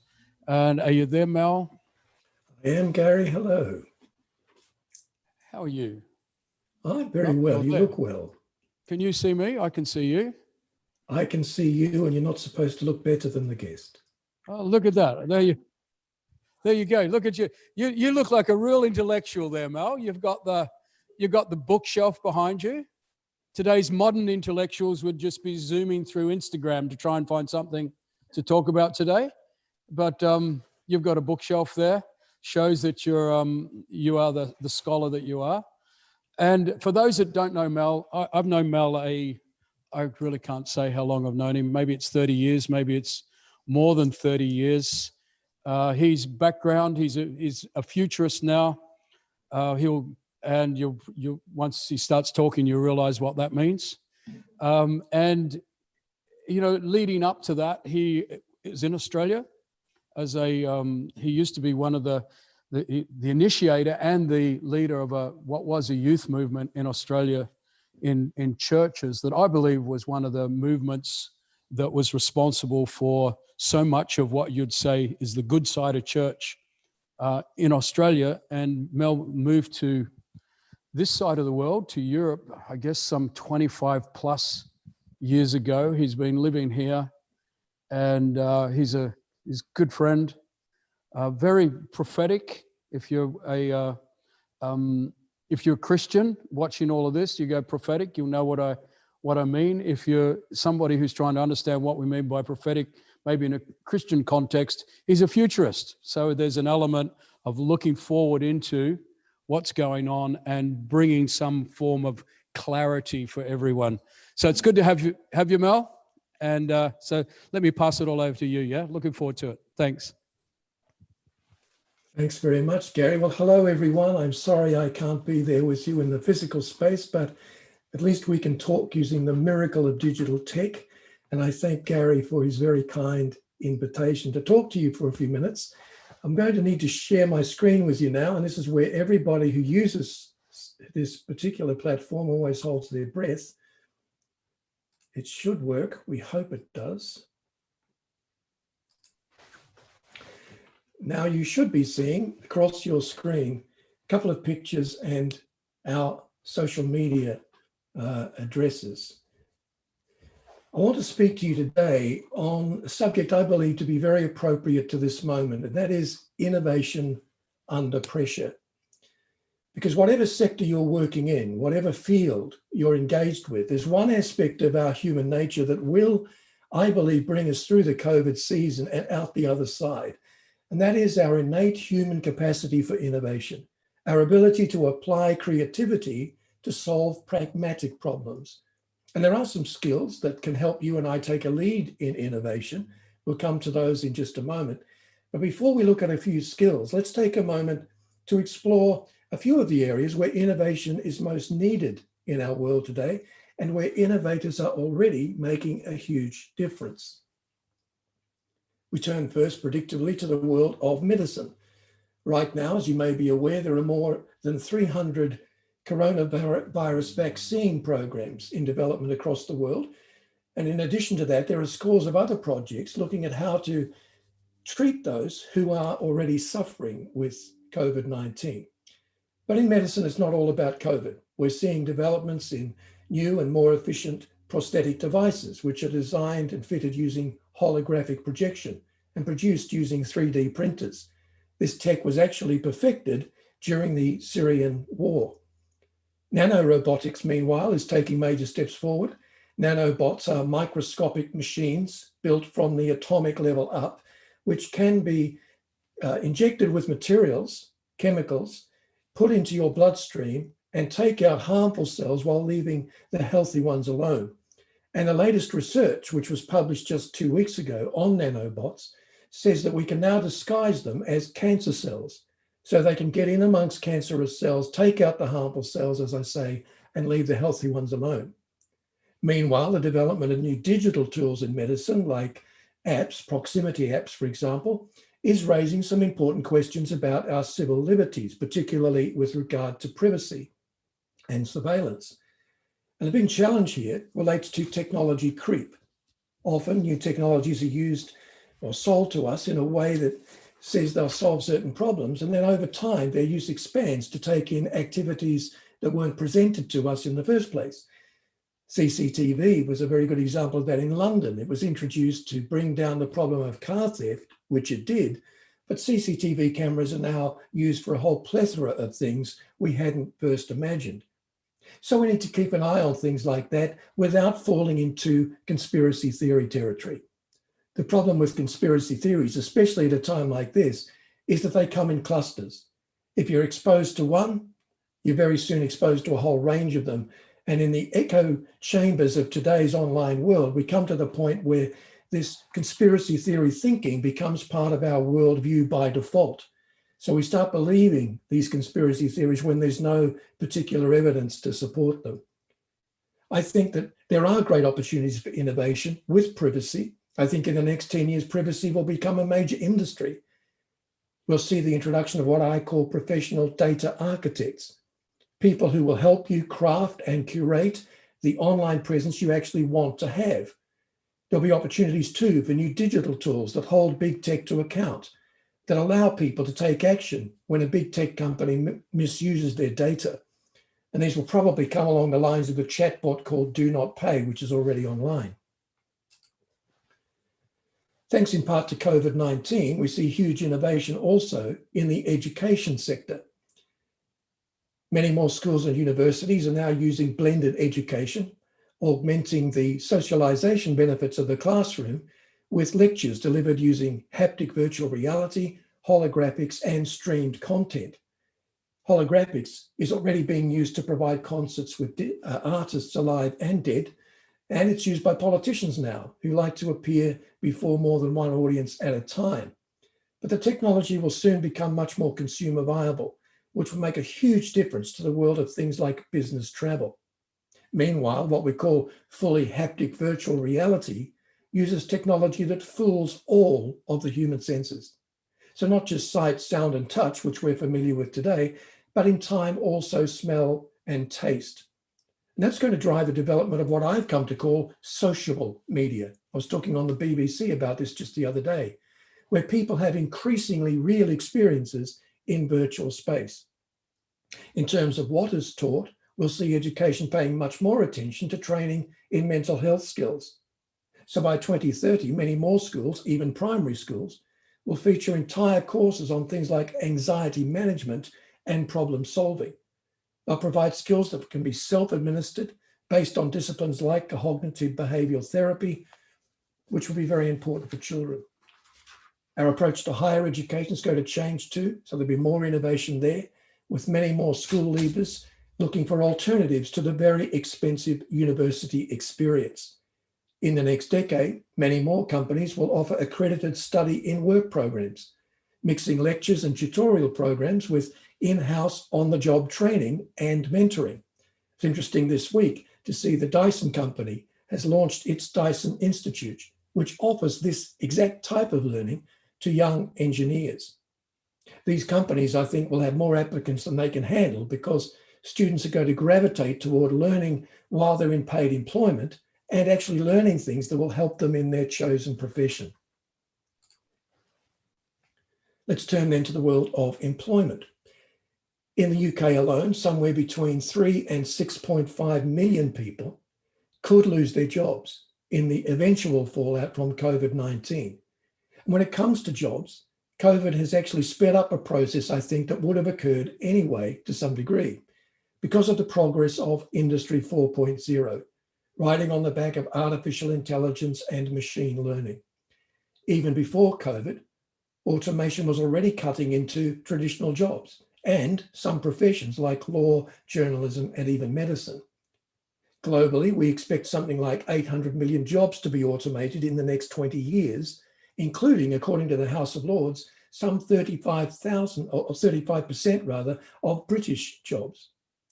Now, it's often said that new technologies bring new types of work, and that's true. It's been true through history. But the big question this time will be whether we can transition quickly enough to take advantage of those new jobs. The aftermath of COVID-19 combined with Industry 4 will also bring higher levels of underemployment, where people have work but not enough to meet their needs. And that's already starting to fuel interest in a thing called the universal basic income. It's not a new idea. It was first floated in 1516 in a satirical book by Thomas More called Utopia. The notion is that the government pays you a set amount of money in exchange for access to other forms of benefits, and you're able to top that up if you want to. Sounds very good in theory, but there are several problems with it. Probably the main one for me is that struggle and creative endeavor are good for mental health, and work, especially full-time work, helps to provide both of those things. Largely because of the automation revolution, the post-COVID world will place a premium on transition skills. People will shift not just their jobs, but in many cases their entire livelihoods quickly and more than once in their lifetime. Some of us may already be facing this today. And if you're leading a business, you'll do yourself a great favor and gain great loyalty from your team if you prepare them now in terms of transition skills. In the next decade, we'll need to see a good deal of innovation in the area of conservation. Now, can I say here that climate anxiety doesn't help the cause at all because it breeds panic and it stifles hope. And hope is absolutely essential to innovation. The internet today consumes something like 8% of all power output in the UK, which means that if we continue to increase our engagement with the internet at just the present rate, by 2035, internet use will account for almost all of our power output. So even without global warming, we do need to find new innovations when it comes to things like fuel generation. 85% of the globe's power is still generated using carbon-based fuels, but there are exciting alternatives under development. Zinc air batteries, for example, that charge up through contact with the air. Biobatteries made from electrolytes found in bodily fluids. Hot rocks technology that uses thermal energy taken from the ocean or the rocks under our feet. High-yield biofuels, carbon-based fuels made from biomaterial, mainly plants. And we've heard about it this week, carbon extraction. Extracting and storing the CO2 coming from things like industrial chimneys and reusing it later as fuels. Even now, those kinds of systems could run 20% of Britain's domestic electricity. Now, when it comes to all that change and much more than we have time to discover today, people will increasingly look for innovation leadership. And I need to define a couple of terms here quickly. Leadership for me is not the same thing as management. They are complementary but separate disciplines. Managers, generically speaking, are about metrics. They're focused, as they should be, on targets and pie charts and graphs and benchmarks. But leaders are more focused on mindsets. Managers are, for me, when they do it well, structural engineers. Leaders, when they perform well, are cultural architects. What does a good leader do? For me, a good leader articulates vision, a vision of the preferred future. A good leader then maps out a strategy to take us into that future. And a good leader then marshals activity, bringing the right people into the organization so that we achieve that strategy. And by doing those three things, articulating vision, mapping out strategy, and marshalling the right activity, a leader helps to craft a culture in which people flourish and projects fly. And I need to delineate too between innovation and creativity. Innovation is, in my mind, the application of creativity to solve pragmatic problems or practical problems. Innovation is, if you like, creativity with work clothes on. It's about the practical outcomes. And in the emerging age, I think innovation will trump qualification every time. It's not that qualifications won't be important, but it's not as important now that you know a lot. Everybody knows a lot with just a swipe of a finger today. The key now is whether you can use your body of information to add value to human beings and their environment, whether you can make sense of change and actually add practical value to the change. And there are some skills that can help you and I take a lead in innovation, whatever the project we're working on. And obviously, we can't talk about them all today, but let me give you just a few to think about. To be an innovation leader, you need to approach problems, first of all, with a common good worldview. After 27 years imprisoned mainly on the infamous Robben Island, Nelson Mandela finally emerged to become his nation's first Black president. It was a seminal moment in history. I visited Robben Island one time, maybe you have too, and it really did a lot for me. It shook me up in certain ways, made me think in fresh ways. If you've seen the movie Invictus, you know that on becoming president, Mandela made it very clear that he wouldn't simply be the president of the nation's downtrodden blacks, nor would he be the president just of these unfortunately called coloured South Africans. He was the president of all South Africans, not just those who shared his apartheid experience or saw things the way he did. And this is what we call a common good worldview, a commitment to innovate for the benefit of all. I think, and I've often said it to civic leaders, the most urgent question anyone can ask is this, any leader, the most urgent question is, what kind of city do I want to live in 10 years from now? And how can I set that in motion? What sort of qualities do I want to see in the city and the nation, not my business, not my sector, the entire city and nation? How can I, given my resources, my position in my company or my enterprise, begin to make that happen? And that requires a big picture understanding of a whole range of societal and business needs, even beyond my own sector. Many companies now are developing a keen interest in what is called return on community. Until recently, the major way that companies measured their effectiveness was through ROI, return on investment. Now, success is also being measured by the impact a company has on community well-being. I believe, ladies and gentlemen, the traditional CSR, or corporate social responsibility, is dying. People no longer want to work for companies in which community service is tacked on to the periphery of a corporate strategy. They want to work for companies and organizations that have community well-being somewhere in the core of their decision-making process. People want to feel when they go to work, they're making a difference beyond the corporate front door. Another key to producing innovation is the pursuit of divergent thinking. In tough times, our greatest resource is human creativity. There are 10 billion separate neurons or switches inside your skull. They're wired together in circuits of unimaginable complexity. Human beings have a remarkable capacity for innovation, but we need to make mental space for that process to occur. Under pressure, most of us narrow our focus. We turn to what's called convergent thinking. You see that in business quite often in tough times. The first people to get the sack are the creative types, the people in marketing and so on. The focus shifts to reproducing the norm rather than exploring the breakthrough exception. And that's where divergent thinking comes in. Some companies recognize their need of divergent thinking now, but they're starting to hold what they call right brain meetings. So they're effectively saying at 4 o'clock today, we're going to turn on the right side of the brain. The left is for analytics, the right is for creativity. But you and I know the best ideas often appear when they're least expected. And I like to say, ideas don't hang out in singles bars. Great ideas are always born out of connections between existing ideas.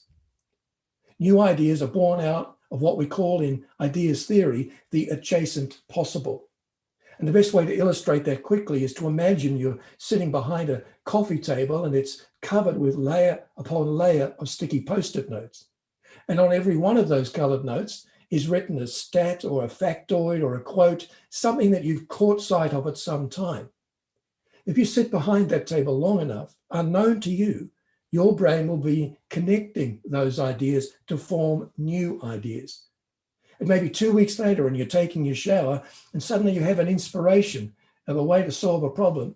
It's really just the way the brain works, the way it was created to work. It's connecting old possibilities in the adjacent possible, that coffee table of ideas, to create something new. So to be innovative, you need to enlarge that adjacent possible, which means enlarging your sphere of reference. So I ask myself these questions quite often. When did you last read a book that really challenged your thinking or worldview? When did you last read a magazine from outside your normal sphere of interest? I think bored leaders produce boring ideas. When did you last have a meal with someone who thinks very differently to you? One of the things I love about working so much as I do in the media, particularly the BBC, is I get to meet people who don't agree with my frame of reference. And I get to have meals with them sometimes, share coffee, and we talk, and it does me good. And if you're a leader, who in your world is allowed to rock your boat? Because the ones who rock your boat are the last ones you should throw overboard. When you expand your adjacent possible, you become more open to what's called disruptive thinking, where you challenge your own status quo, thinking with counterintuitive assumptions, starting off from points you wouldn't normally start from in solving problems. Another extremely important skill is the pursuit of what I've come to call over the years fractal solutions. Now, fractal solutions, that's my word for what happens in nature. Fractal forms can be found right through nature. If you put them under a microscope and you gradually increase the levels of magnification, you find similar patterns exist at each successive level of the organism. In a sense, at each level, the same organic pattern, the same cellular pattern, is solving a particular problem or meeting a particular need. So fractal solutions are simply those that provide answers to many problems at different levels of a project or enterprise. They're multi-purpose solutions. And they're very valuable because they allow us to do more with less. They solve more than one problem. And to produce fractal solutions, you need to look at solutions in a fractal way, to ask certain questions. Now that I've solved a problem, if I strip the idea down to its nub, what is its essence? What is the core of this solution I've just come up with? What's the core assumptions that I needed to get to that point? What are the core thought processes that led me to that idea? Now, how can I apply that to other types of problem? What types of problem could I apply it to? Coming up with fractal solutions requires that you have a fairly holistic view of the problem and of your organization. I don't know about you, but I found in many companies, for example, that marketing people haven't got a clue what procurement is doing. Procurement knows nothing about what human resources are doing. So nobody knows the problems their colleagues are facing or how they're solving them. There's no opportunity to develop fractal solutions. In some ways, department thinking is very useful. It's a good servant. But in any organization, it can be anathema to innovation. So we're talking about upskilling for innovation leadership. One of the most important skills is the ability to engage strategic failure. Many of you know that not long before the launch of Apollo 11 in 1969, a prototype of the lunar landing module crashed and burned, almost killing Neil Armstrong. Fortunately, at least for me, there was nobody from British Health and Safety around at the time. Now, don't misunderstand, these people do a fantastic job and we need them. But they would have closed down the whole operation as being too dangerous. Instead, the culture inside NASA at the time kicked in, a culture that says, we know we're going to fail. We've been given the mission of sending a man to the moon and back within 10 years. We started from nothing. We will fail along the way, but let's fail fast, fix it fast, and move on fast. That's what I'm calling strategic failure. Not all failure is strategic. Some is just wasteful failure. We've all been through that. Strategic failure is strategic because it can lead us to fulfill our strategic goals in ways we wouldn't have been able to do without that failure. So here's the question. Do you ever make allowance for strategic failure in your budget? Do you ever make allowance for it in your performance metrics? Because that's often what it takes to turn inevitable micro failures into eventual macro success.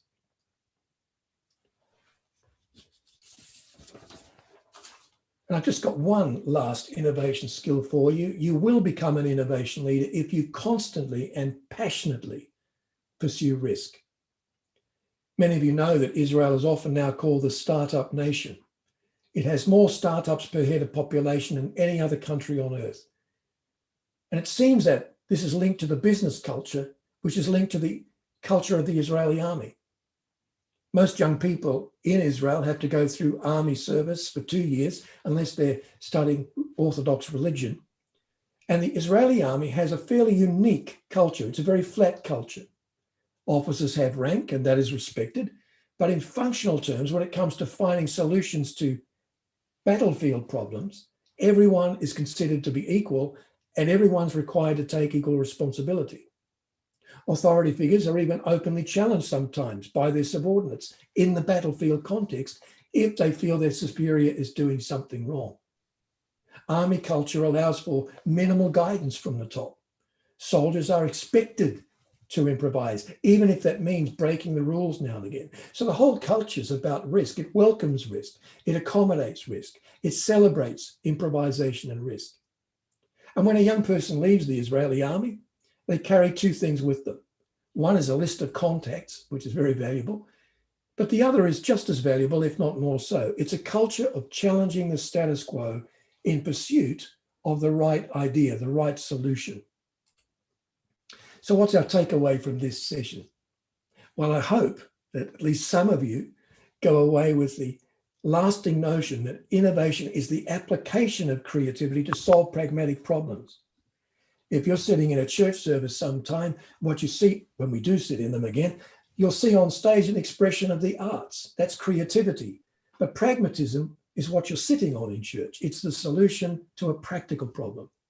And even in the age of unpredictability, innovation will trump qualification. Even now, we can start planning within our enterprises for innovation in areas like some of the ones I've mentioned, the environment, transition training, education, and much more.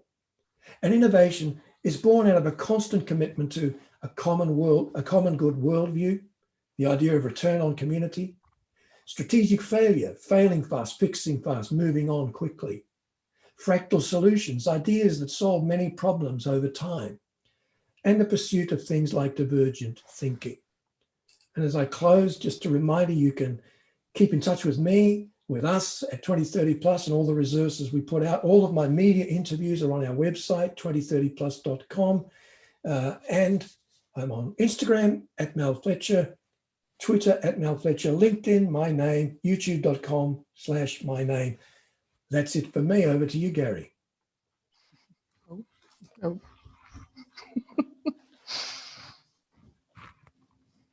Thanks, Mel. You're welcome. Have a good. Appreciate you being with us. I know you're on holidays, and you said I'm not on holidays to be here today. So appreciate your contribution today. Thanks heaps. So we're all allowed to clap right now. So Yes. Virtual clap to you, Mel. Thank you, Gary. All right. Hi to Davina. Hey, take care. Thank you. So Anna, we're going to keep moving. Yes, we're going to keep moving. Thank you so much, Gary. Thank you so much, Mel. That was awesome. I have a mic. Thank you very much. So brace yourselves for impact, because you are in for a treat. I introduced him earlier, very briefly in the morning, but for those of you who perhaps are just joining us now, we're going to hear from Elvin Turner, And Elvin is really, I would say, he's an advisor, and he's actually an award-winning, I should say, award-winning advisor and consultant and coach to several different organizations around the world. He's very recently published a book as well, by the way, Be Less Zombie. I'm just going to plug it here. I've read it. It's a great book, and it's actually based on probably over 10 years of research and practice, and probably more than that, isn't it? And he's just fantastic. And I have the privilege actually of having worked with him, and it's really, I'm really looking forward to this session. So without further ado, Elvin Turner, ladies and gents, take it away. Thank you. What's that? I want you to give that to someone here. Find a reason to give it away. Oh, that's awesome. Oh, okay. I'll do that. I'll have a think. Thank you. Good. Right. Well, thank you for having me. Can I take your clicker? Thanks a lot. I just want to say thank you for being, I feel so welcome here. This is my first experience of Hillsong, and I've been made to feel so welcome. And thank you to everybody here who's done that. It's been awesome. So my job really is to pick up where Mal left off. So if Mal has painted a picture of what's coming next, my job usually inside organizations is to help leaders figure out how are we going to show up there? What's it going to take? And how do we create an environment where the future can show up more successfully without us snuffing it out before it's got a chance to get going? And the stuff that Mal was talking about towards the end there around divergent thinking and breakthrough ideas, the lifespan of those things in most organizations is quite limited because we're set up for the status quo. So often the question that I'm asked when I meet leaders for this first time is this, or the statement, words to this effect: don't tell me why, I know why we need to innovate. Don't tell me what we need to innovate, I have a rough idea of what that is, just tell me how. How come ideas just slip through our fingers? How come innovation often ends in a car crash? There must be a better way. So thank you to Anna for the introduction for the book.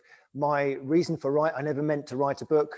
The reason I wrote it was that I came away from so many organizations feeling, you know, there'd be a consultancy gig and we'd help them get from A to B, but I knew there were many landmines ahead and I wanted to leave something behind in really practical, non-jargon terms. So the book is I guess a contribution to helping you turn on innovation really super practically. What I want to do for the next, I'm going to try and compress it down to 20 minutes or so, is just give you some tools that you can apply as leaders inside your organizations to actually start turning this stuff on and helping bigger, bolder ideas that the future needs to show up more successfully inside your organizations. And what does that take from a leader's perspective? So as Mal was just showing us, the future's coming faster. And if you look at the rate of organizational decay, the lifespan of typical organizations is getting shorter over time. And that trend is set to continue. And Anna set up earlier the idea of this VUCA world, you know, volatile, uncertain, complex, and ambiguous. And in that context, it's become more urgent than ever that we find a really great way of allowing creativity to be unlocked inside our organizations to profitable outcomes. And this looks like a spelling mistake, it's not. This is, you know, if you ask a room to create a definition of innovation, you'll get 50 different definitions. This is mine, the pursuit of profitable relevance. Now, profitable can mean whatever it needs to mean in your sector. But if our relevance is under question, if our relevance is in decline, then we can expect to start chipping away at the gravestone a bit quicker. And what this slide didn't really work properly. The C and the E are supposed to be fading out because at any moment in time, your relevance as an organization is rising or falling in 3 different dimensions. The why. What's the point of view? Why do you show up? Why do people keep showing up to get stuff from you? What's your why? There's the what, which is the expression of your organization, the products, the services, the things that you create in order to meet that why in other people. And then there's the how. There's how do we organize to create that value to take out into the market. And at any point in time, that relevance of each of those is moving. And our ability to keep track and to keep recalibrating what we do, who we are, how we go to market is vital for us to stay relevant. Because as soon as our relevance fades, people start to leave, and we could look at church as a model, we could look at business as a model, and everything in between. All of these three things are continually changing. Thankfully, I'll just say from the church's point of view, the why of the church, the message of Jesus Christ, never changes its relevance. But how we take that message, how we organize to take that message does change because of all of the trends that Mal was talking about. It's changing the way that we have to go to market. So the pursuit of profitable relevance, I would say, is one of the most important things that a leader has to have at the front of their mind. Ask yourselves now, everybody watching this, is the relevance of my organization rising or falling right now? Do you know? How would you know? How are you tracking that stuff, and what are you doing about it? If you're not, I would argue there are some questions to be asking about the stewardship of the organization. That's what we're here to do. We've been given awesome responsibility to steward at a moment in time. Are we tracking our relevance, and what's our response? So when we look at, this is a couple of images from the book. If we look at one of the blockages to this, it's again what Mal was talking about, the status quo, the sumo wrestler of the status quo, which the reason for that metaphor is, we build organizations and they become successful, and we create metrics and ways of working that hold those things in place so that operationally we do it effectively, we do it efficiently. The trouble with that model is, whilst it perpetuates today the thing that people have showed up for, it doesn't like risk. It likes certainty. It likes predictability to allow the efficiency to continue. Well, guess what? When a big, scary, unproven idea shows up in that context, where does it go? There's no place for it to live. There's no owner. There's no budget. There's no anything. No surprise then that it ends up suffocating in a corner somewhere, or is given a sudden death kill because we got nowhere to put this thing. So the status quo, and this little guy here called innovation, is often our biggest barrier. And what it tends to do is promote incremental innovation. It's interesting. I'll go into an organization and a leader will say, I tell our people to innovate, and no one they just sit there looking at me. No one does anything. They shuffle some papers around. There's no new ideas. I say, really? There's no new ideas inside your organization. You dig a little, because I've learned that's not actually true. You peel back the covers a little bit. There is a ton of innovation going on, but people are only suggesting tiny ideas that they know will make it through the system because of the politics or because of the resources that are available. They're not going to propose this big, bold idea, because what's the point? We're not going to make it. And we have this kind of creative constipation going inside on in the organization, where people have got great ideas, but they're holding them in because the stakes are too high to let them out. That's probably, we'll move on from that illustration. But so the trouble is, we have a ton of innovation going on, but it's incremental, that after a while, and all of the industry, all of the research bears this out, if all you do is incremental innovation, at some point your industry, your sector shifts and a brand new Netflix comes in and takes you out. Now, however that applies to your industry, it shows up everywhere at different speeds. If we've got a system that can only produce incremental innovation, we're basically choosing to shorten our lifespan as an organization, the relevance of our lifespan. If you're interested in more of this kind of thing, read a book called Whiplash, out a couple of years ago by Joey Ito, who was at the MIT Media Lab. The speed of change and the importance of going beyond incremental. Don't get me wrong, we need incremental innovation to keep today moving effectively, but it's not enough. There has to be space for bigger ideas if we want to stay relevant. So this is the challenge. Opening the cupboard, the innovation cupboard, and finding it's empty of big ideas. And what, again, the research shows is big, bold ideas deliver a bigger bang for their return, whether that's financial or whether it's social, environmental, however we want to frame it. The challenge is, how do we turn up the boldness? How do we turn up the audacity inside our organizations so that these bigger ideas that deliver more than a whole bunch of incremental ideas stitched together, how do we do that? So this is what really I want to talk about for the next few minutes. So how do you do it? How is it that these innovation legends, and you read about them all the time in the press, how do these people manage to strike this balance of bringing in more disruptive innovation? Well, the good news and the bad news is you can't copy them. And this is one of the challenges I face all the time is I meet a leadership team and they say, we kind of want to be a bit more Google. We don't want to be Google, but we need to be a bit more Google. Can you just sort of tell us how they do it?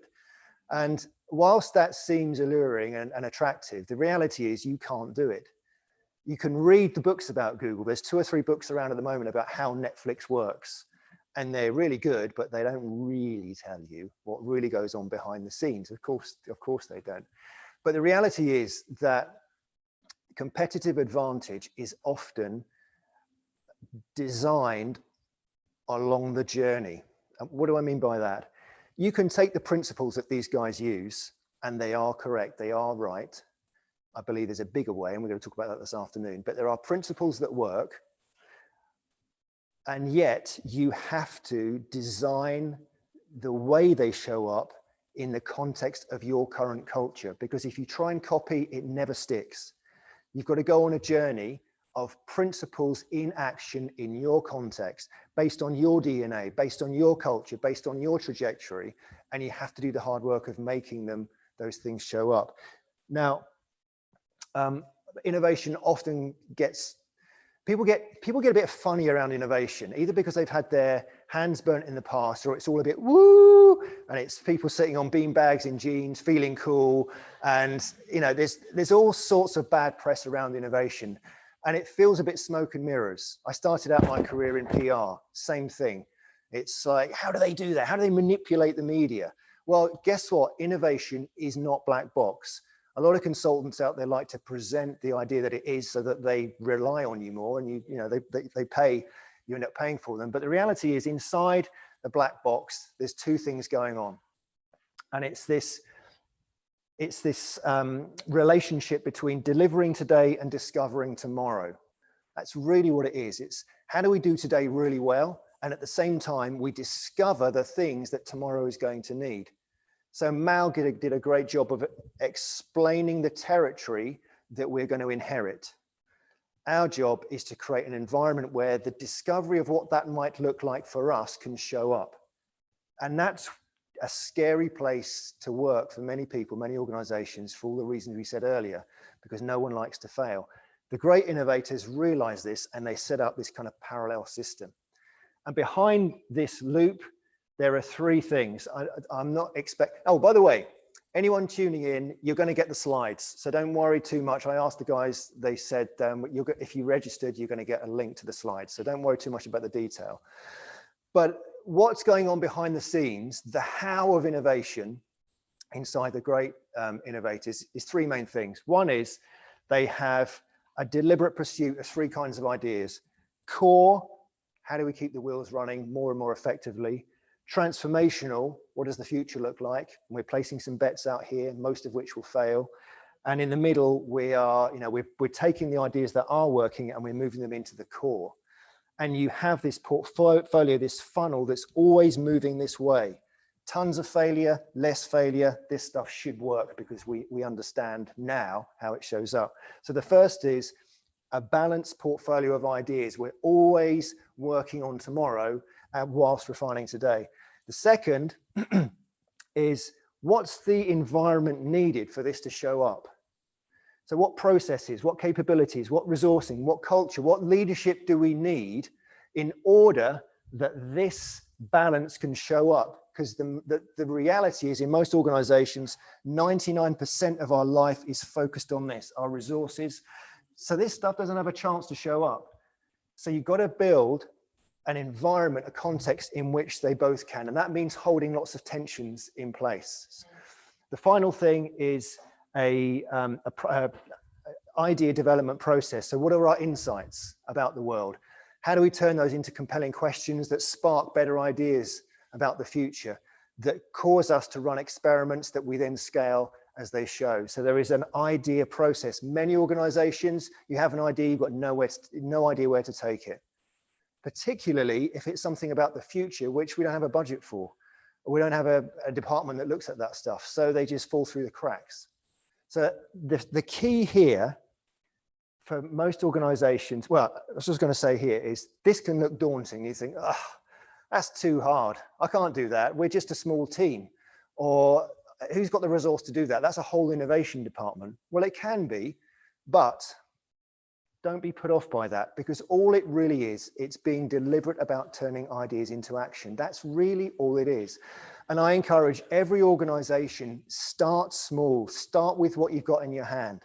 Start with one team and teach them a few things so that you can learn your way forward to see how this stuff needs to show up in your context. Don't try and do Google, but take the tools that they have around experimentation and see how they show up for you. And start with one team, learn the lessons. Okay, now we'll try it in 3 teams. Learn the lessons, tank, pond, ocean. You learn the lessons, scale, learn the lessons, scale, okay? So don't be overwhelmed by the scale. So 3 things I just want to cover. First is be deliberate. I come across three categories of innovation, approach to innovation, usually. There's flirting with innovation, which here is a guy sidling up to a gal. And that is every year, we're going to do some innovation. Come on, we need some ideas. And we might have an ideas jam or something, and you come back 6 months later, everyone's back with their noses to the grindstone and all that stuff was forgotten. It's kind of theater, it's not real. Then there's dating innovation, which is you're a bit more serious. You're building capabilities inside the organization, but it's not necessarily something that's still showing up as an inevitability. It's still a bit of a fist fight, helping this thing to show up until we get to committing to innovation. And this is what the best innovators do. They build it into their ways of working so that it can't help but show up. That involves measuring it.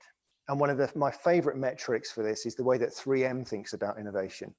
3M says that 30% of their revenues have to come from products that didn't exist 4 years ago.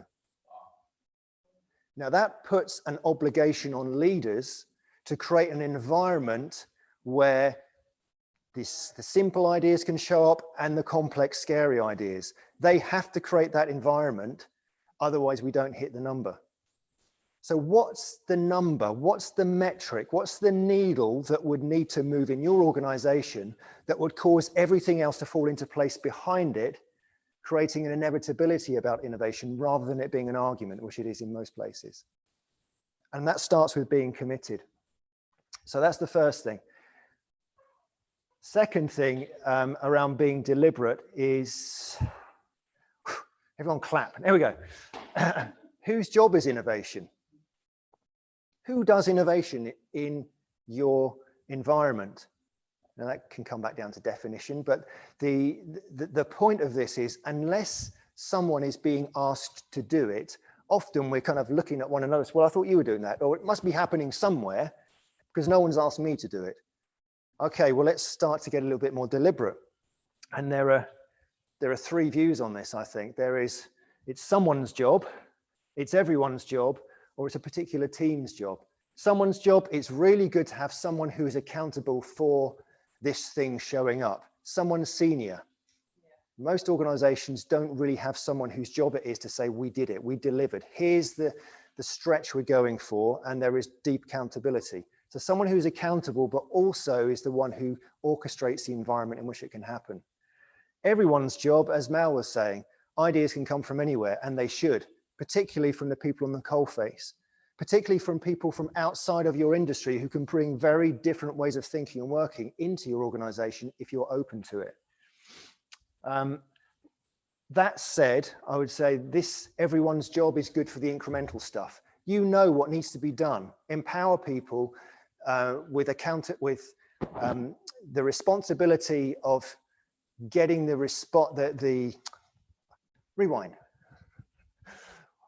give people the freedom to innovate in return for accountability for results. That's the fastest way to innovate, but mostly that's going to be incremental stuff. Allow them to feed ideas perhaps into a central hub where the bigger, bolder ideas need to happen, because actually we've all got jobs to do. And unless we're going to create time for us to do more innovation, you can't really expect people to show up to do more innovation unless the wheels start to fall off somewhere else, which is one of the arguments for having a central team like Google does for the bold stuff, the wacky stuff where most of it's going to fail.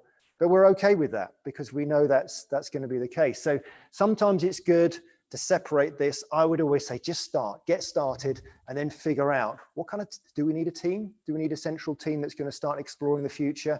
And when they're starting to create ideas that have traction, then we bring them into the main part of the organization. Okay, so that was the commitment that we need. Let's look a little bit at how ideas actually happen, so that we can figure out how we can help them to show up. So Mal talked a little bit about this. One of my biggest observations inside many organizations is we're in such a rush to do everything that we can't really expect deep creativity to show up. And this idea of, we want cordon bleu results in microwave timescales. We want what's not realistic. And we have to respect the way that innovation or creativity happens. We think about something, we do research, we pose questions, we identify problems and opportunities, then we stop thinking about it, and then an illumination happens, and then we're moving on to stage 4, which is developing it further, iterating it, challenging it. Does this make sense? This is almost 100-year-old process for how creativity is recognized to happen. But we just want to jump to here. Right, brainstorm in half an hour. Come on, turn on the ingenuity and give me some genius. And guess what? People are stressed, they're on deadlines, there's redundancies looming, all of the things that Anna talked about earlier around why our brain shuts down. That's the life people are living, and yet we want them to show up with extraordinary ideas in an ordinary culture that is basically fighting against creativity. So unless we choose deliberately to slow down, we are never going to speed up and amplify our ability to come up with the ideas that we're saying we're desperate for. So we must slow down to speed up, but be respectful of the way that our brains are designed to come up with bigger ideas. Here's the truth though, and this is what gets tricky inside organizations. Most ideas are born very ugly. The first idea that comes out is not the idea you'll end up working on. You have to go on a journey of iteration, and that means time. It's not idea lands on the desk, right now let's turn that into action straight away, particularly bolder ideas. We have to do what a lot of the great creative organizations do, including Pixar, and be real about the fact that what lands on the desk first is going to be pretty ugly. Our job is to de-uglify it, or to make it unsuck, I think they say in Pixar. And that's a journey of time, which is one, incubation. There's a better way of doing this. Let's just leave it for a week. We're going to come back. I advocate 5-day brainstorms. Brainstorm on Monday, you get to base 1 with some ideas, and then you forget about it. You come back on Friday. What happened during the week? You read things, you noticed things, you shared the idea, someone challenged it. You come back on Friday, it's already moved ahead a long way, and it cost you nothing. We just spaced it. Try it, just do it. And in that process, we're going on imagine if Monsters Inc., they launched it like this. It's a silly example, but if we want great ideas, incredible things to come out of our organizations, we have to have the patience for both incubation and iteration of ideas. It's also a numbers game. If you haven't read this book and you're interested in this whole topic, read it, Originals by Adam Grant. It's basically a research book on how originality and creativity works, particularly in the context of the marketplace. Oh my goodness, such a great book. I'm reading it at the moment again. So the point of the book really, or one of the points in the book, is these great companies that seem to be geniuses and amazing innovators, they are, And the only reason they come up with so many great ideas is they come up with more ideas than everybody else. And he shows the trajectory of so many geniuses over time who had so many flops, but because they were so prolific, the chances were they were going to come up with more ideas than others. So how deliberate are we being about generating a ton of ideas all of the time? Now, the challenge to this that I often hear is, yeah, but we haven't got time to work on the ideas that we've got. Ideas isn't the problem, it's time. Okay, well, there's a choice you need to make there about how are we making choices around our ideas? Which ones rise to the top? Which ones do we invest in? We're going to get serious about how we filter and invest our ideas. Final thing around how ideas show up is when I was writing the book, I interviewed someone from the X Factor, and she's the lady who manages the choirs. You know, there'll be the artist, there'll be verse 1, chorus, verse 2, chorus, and then the curtains open and there's this big choir and it all erupts. Well, she manages the choir, and she said, we distinguish between rehearsal space and performance space. Performance space is you're on stage, you cannot get it wrong. You cannot hit a wrong note. You can't sway in the wrong direction. It all has to be faultless. However, there is also a space where we can improvise, we can screw up, we can try out new stuff, and the rules are different. And we all know that, but we have made a choice to step into a different place where we have different rules.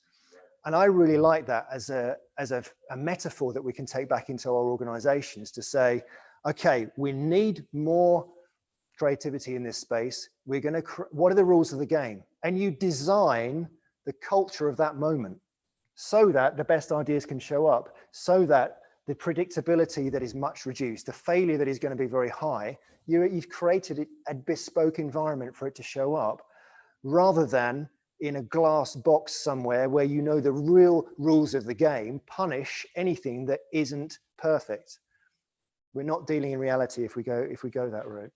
Okay, I'm going to jump forward to the last point because I'm conscious that people are hungry.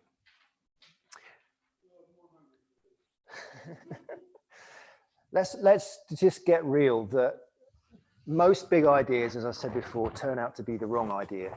They might lead you in the right direction. And there's a chapter in the book about whether you should fall in love with your ideas or not, because the conventional wisdom is don't fall in love with your ideas. You get too emotionally detached, then you can't let go, and you end up investing in something that is the wrong thing. I would argue actually that you can't help but fall in love with your ideas if you really like them, but true love knows when to let go.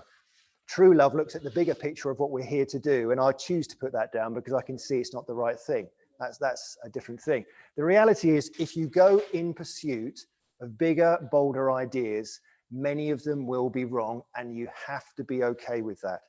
The rules are the same everywhere. Go to Google, it says 90% failure rate. I heard a guy called Astro Teller, who runs their Moonshot Labs, Google X, the other day, saying it's more like 99%.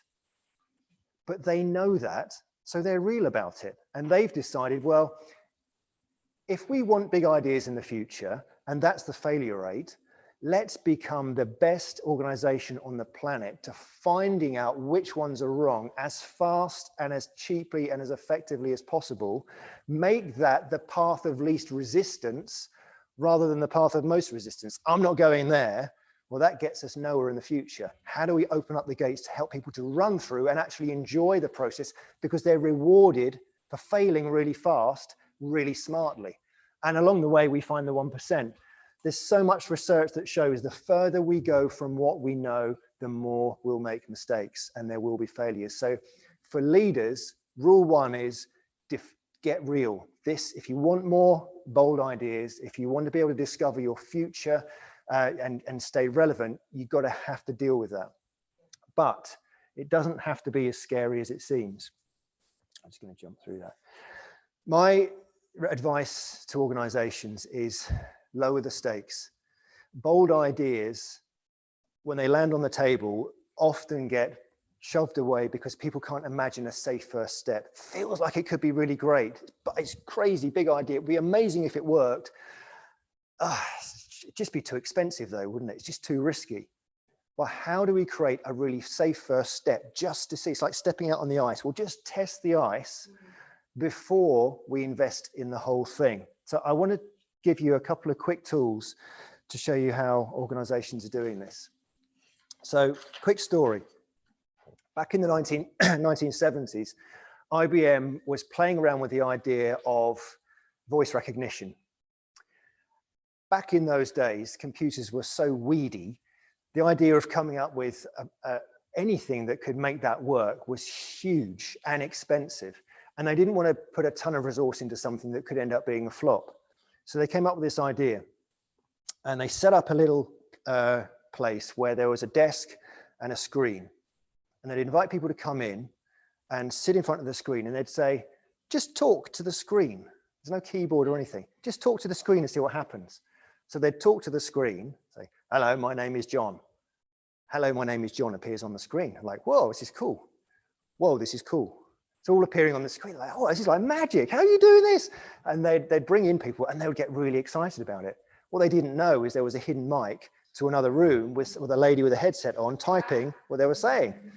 But what they'd done is created a really authentic experience of what voice recognition would be like without spending very much money at all.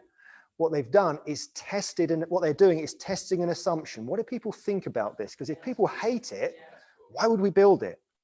And the choice that often we need to make is, how can we find the biggest assumptions about our ideas and test those first before we take the risk of spending a ton of money on something that could fail? So again, it's good stewardship. Turned out they decided not to go ahead with it because when they scaled the experiment, it was super noisy. People start, talk for 2 or 3 hours, you start to get a sore throat. All sorts of reasons why feasibility got in the way. It didn't really work, but they hadn't spent much money at all. They hadn't written a line of code, and yet they discovered the potential downfall right from the start. And this is born out of the idea of creating a culture of experimentation. And if you've got time and you're interested in this, I strongly recommend that you look up a book called The Lean Startup by a guy called Eric Ries. I'm going to say it. People have said my book sits very comfortably with his because his talks about some of the tools and mine's how you turn it on. So, and I reference him in the book, but his work really is following this loop, which is becoming more than just something that's useful in startups, but in large organizations. And it goes like this. You come up with your idea. Your idea will only work if certain assumptions are true. Your job is to find out which ones matter most. Which assumptions, if they're wrong, would have the biggest impact on the success of the idea, and which ones are we least certain about? They're called your leap of faith assumptions. The biggest, least certain assumption that if it was wrong, the whole thing falls down. Let's test that first, and then we know whether we even need to build anything else. So you get your idea, you're finding your assumptions, then you build something that gets called a minimum viable product. What's the smallest possible test we could run to test that leap of faith assumption? What does that look like? And it's the shift. Someone framed it like this to me once. He's saying, so what you're saying is, instead of spending 50K building a prototype, we should spend £50 or $50 testing the assumption, learning something. And I like that as a framer. So we run a test, we see what happens, and then we decide, should we continue because our test was right, our assumption was proven correct? Should we pivot in a different direction because we learned a new thing, or should we stop? And you're trying to get around this loop as quickly and cheaply as possible. And this is the DNA of a learning organization. You're discovery led. You're looking for weak signals to indicate, yeah, we should go to stage 2 now. We'll build a second level of detail on this. Run the test, what comes back? Okay, well, look, data. Gary, here's data that says we should probably invest another 1,000 in this, and we'll take it out to 20 people now. Okay, and it's pay as you go learning where the stakes are low and no one gets fired. So suddenly this democratizes innovation inside organizations, because finally you have simple, small, low risk ways for people to pilot the beginning of an idea, and they're taking data to leaders and managers to say, this is trending in this direction. It's not gut feel, it's real data that can inform you. Now, I believe, and I'm going to talk about this a bit later, that we can actually hack the system. And we have a friend called the Holy Spirit who can help us cheat and rig the system. I'll talk a bit more about that later, but how do we bring God into this process? I think it's important. So here, imagine this is an experiment for testing whether we should have an ATM machine, a cash machine. Oh, here we go. Oh, it's got stuck, sorry. It might jump forward.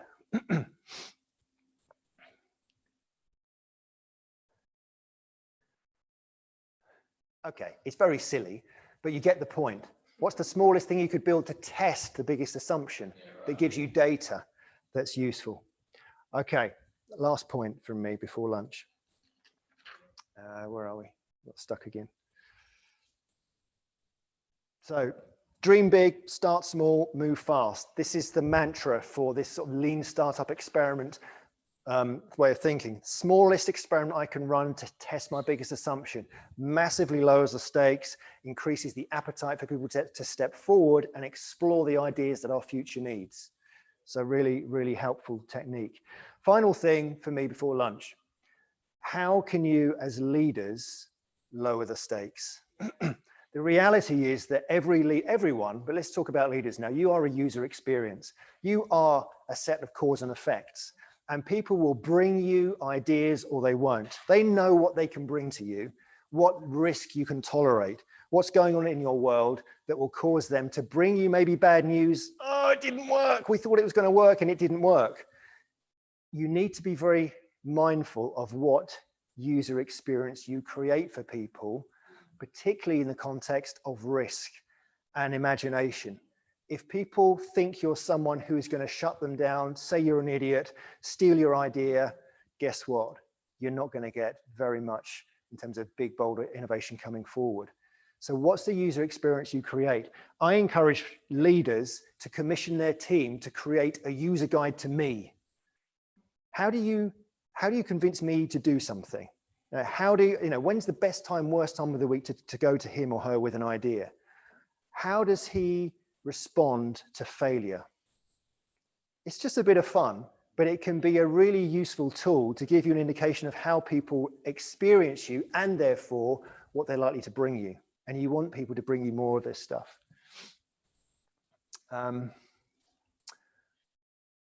Just one more thing. So this, this is really my last point. Great innovation leaders learn to let go, otherwise you become a constraint on the system. Let go of what? Let go of knowing. We are in explore mode.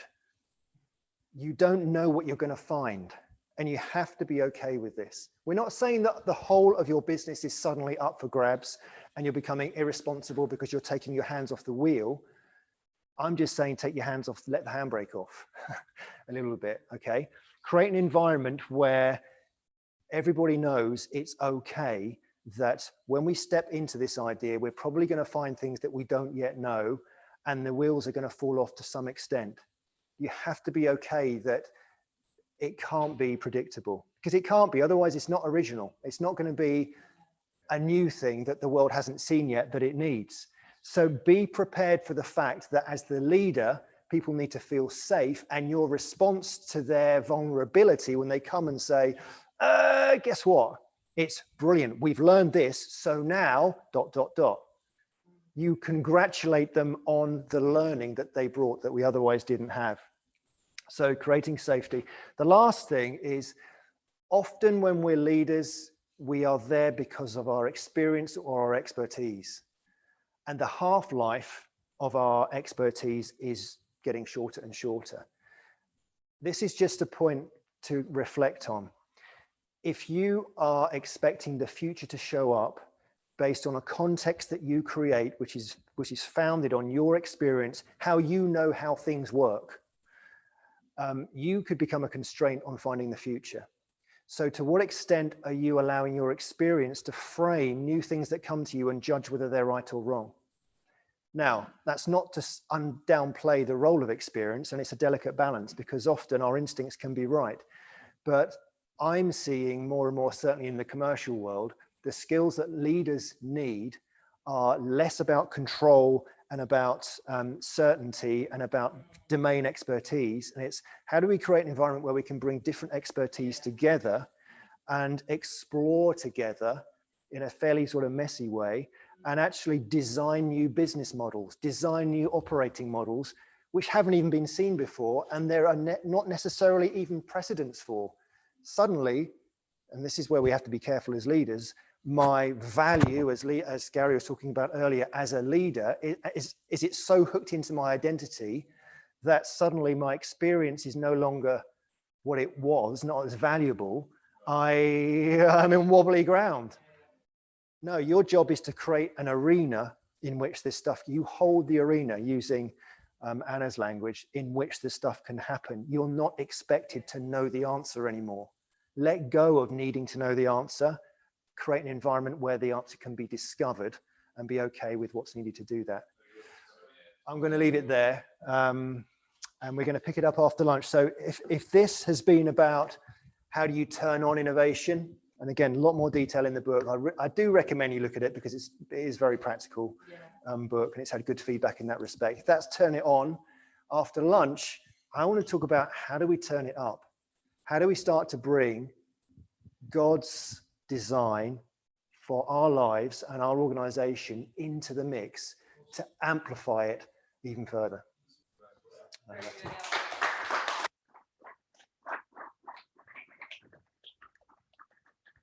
Wow. Well, this has been awesome, I must say. Good. I just think, you know, really when it's all said and done, I don't know who is the audience today, right? In the sense of contextual, but it maybe if I just take a moment, if I can. No, I want you to stay here. Okay. Right? And maybe you can, if we just go contextual now, we're talking about within the context of our church, all right? So it's a question, right? So organizationally, we're a part of something we're a part of something bigger than ourselves. So we're a part of it. We're not an entity in its own context. And then there's parameters that come with being a part of something bigger than yourself. Now, I'm the sort of person that goes, the benefits of being a part of something bigger than yourself far outweigh the parameters that you see as inhibiting you. All right? So that's been my position day one. So in that whole innovation process, that I don't know whether you can speak into, is helping people, how do they get away from the parameters being their problem to innovation? Yeah. And stop seeing the parameters as the enemy to being creative inside the context of the parameters. Which is a bit like, we've got this here. If you run over the edge, it's a cliff, you're going to fall off and die. But there's all this space here to run in circles, and yet everyone's trying to work out how to get over the edge and not die. Do you get? Yeah. I was listening. I'm enthralled. I just think it's absolutely brilliant what you've just taken everybody through, and I'm just contextualizing it within us. And I guess maybe from my perspective, that we can get so caught up in the parameter issue and miss the huge opportunity to be innovative inside. Yeah. What would you say to that? I think one of the most important things is be outcome focused, not necessarily projecting an answer that we need to pursue. So I didn't have time to talk about it here. When we look at what is the why of the organization, if you draw that down to maybe an organization and its product, we're looking at what progress do we help someone make in any given context.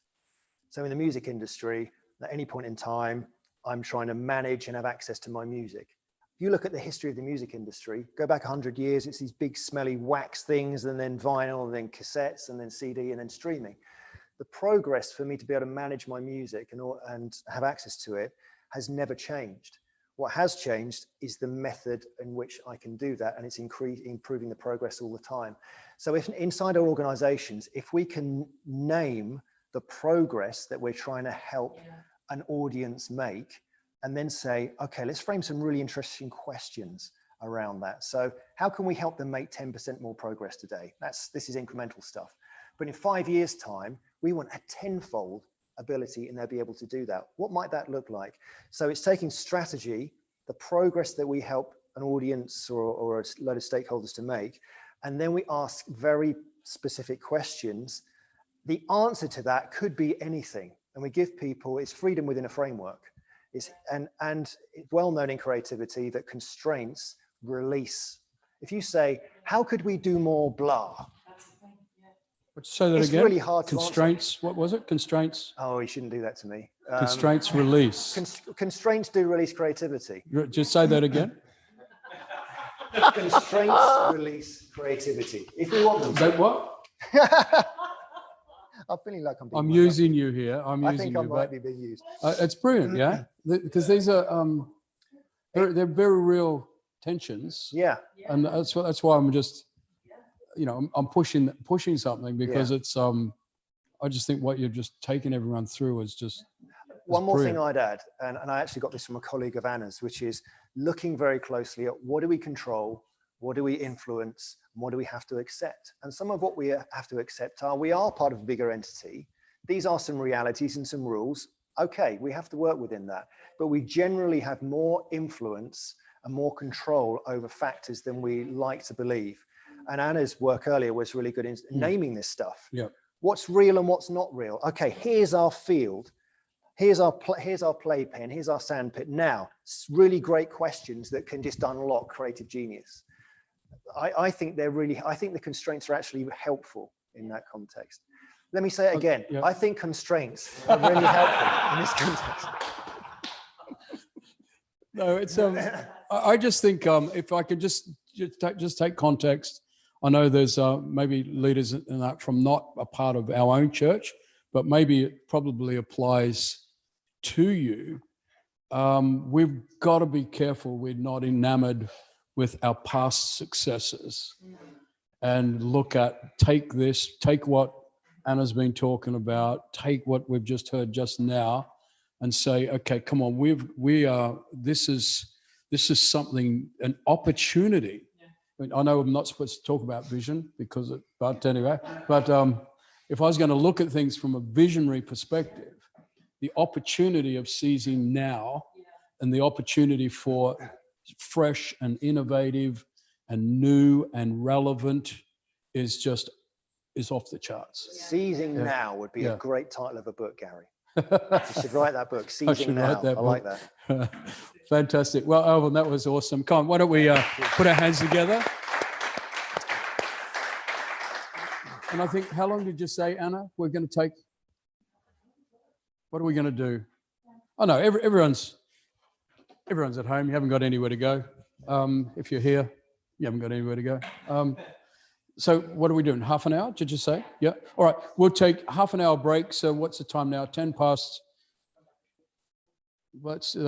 Is that half an hour, quarter to? That's 35 minutes. We're taking 30 minutes. So 13:40, we'll be back in. That's that. I know, work that out if you're in a different time zone, but in 30 minutes time, we'll be back going. And thanks for being a part of this. Hopefully it's been helpful for you. I know myself, I've been sitting there enthralled. I think it's just absolutely timely and fantastic. Thanks, see you soon.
All right, welcome back. Welcome back. I hope everyone had time to have a little bite to eat.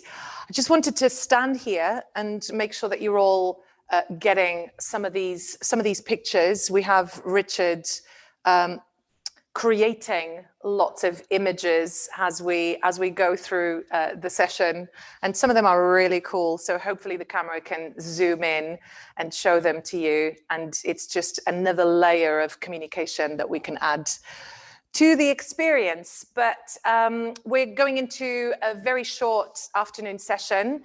Over the next probably 10-15 minutes, Elvin is going to unpack a few more layers of content that he was talking about earlier, and then I will do the same. I'll share a kind of a tool to help you uncover and work through some of the internal and external tensions that are associated with what we have to do today in order to lead effectively. And then we will also, hopefully at the end, we'll take a little bit of time just to address any questions. So if you do have questions, make sure that you send them in through the chat feature, I believe, and we'll do our best. We may not have time to go through all of them, but we'll do our best to answer some questions as well. So, Elvin, over to you. Great. Thank you.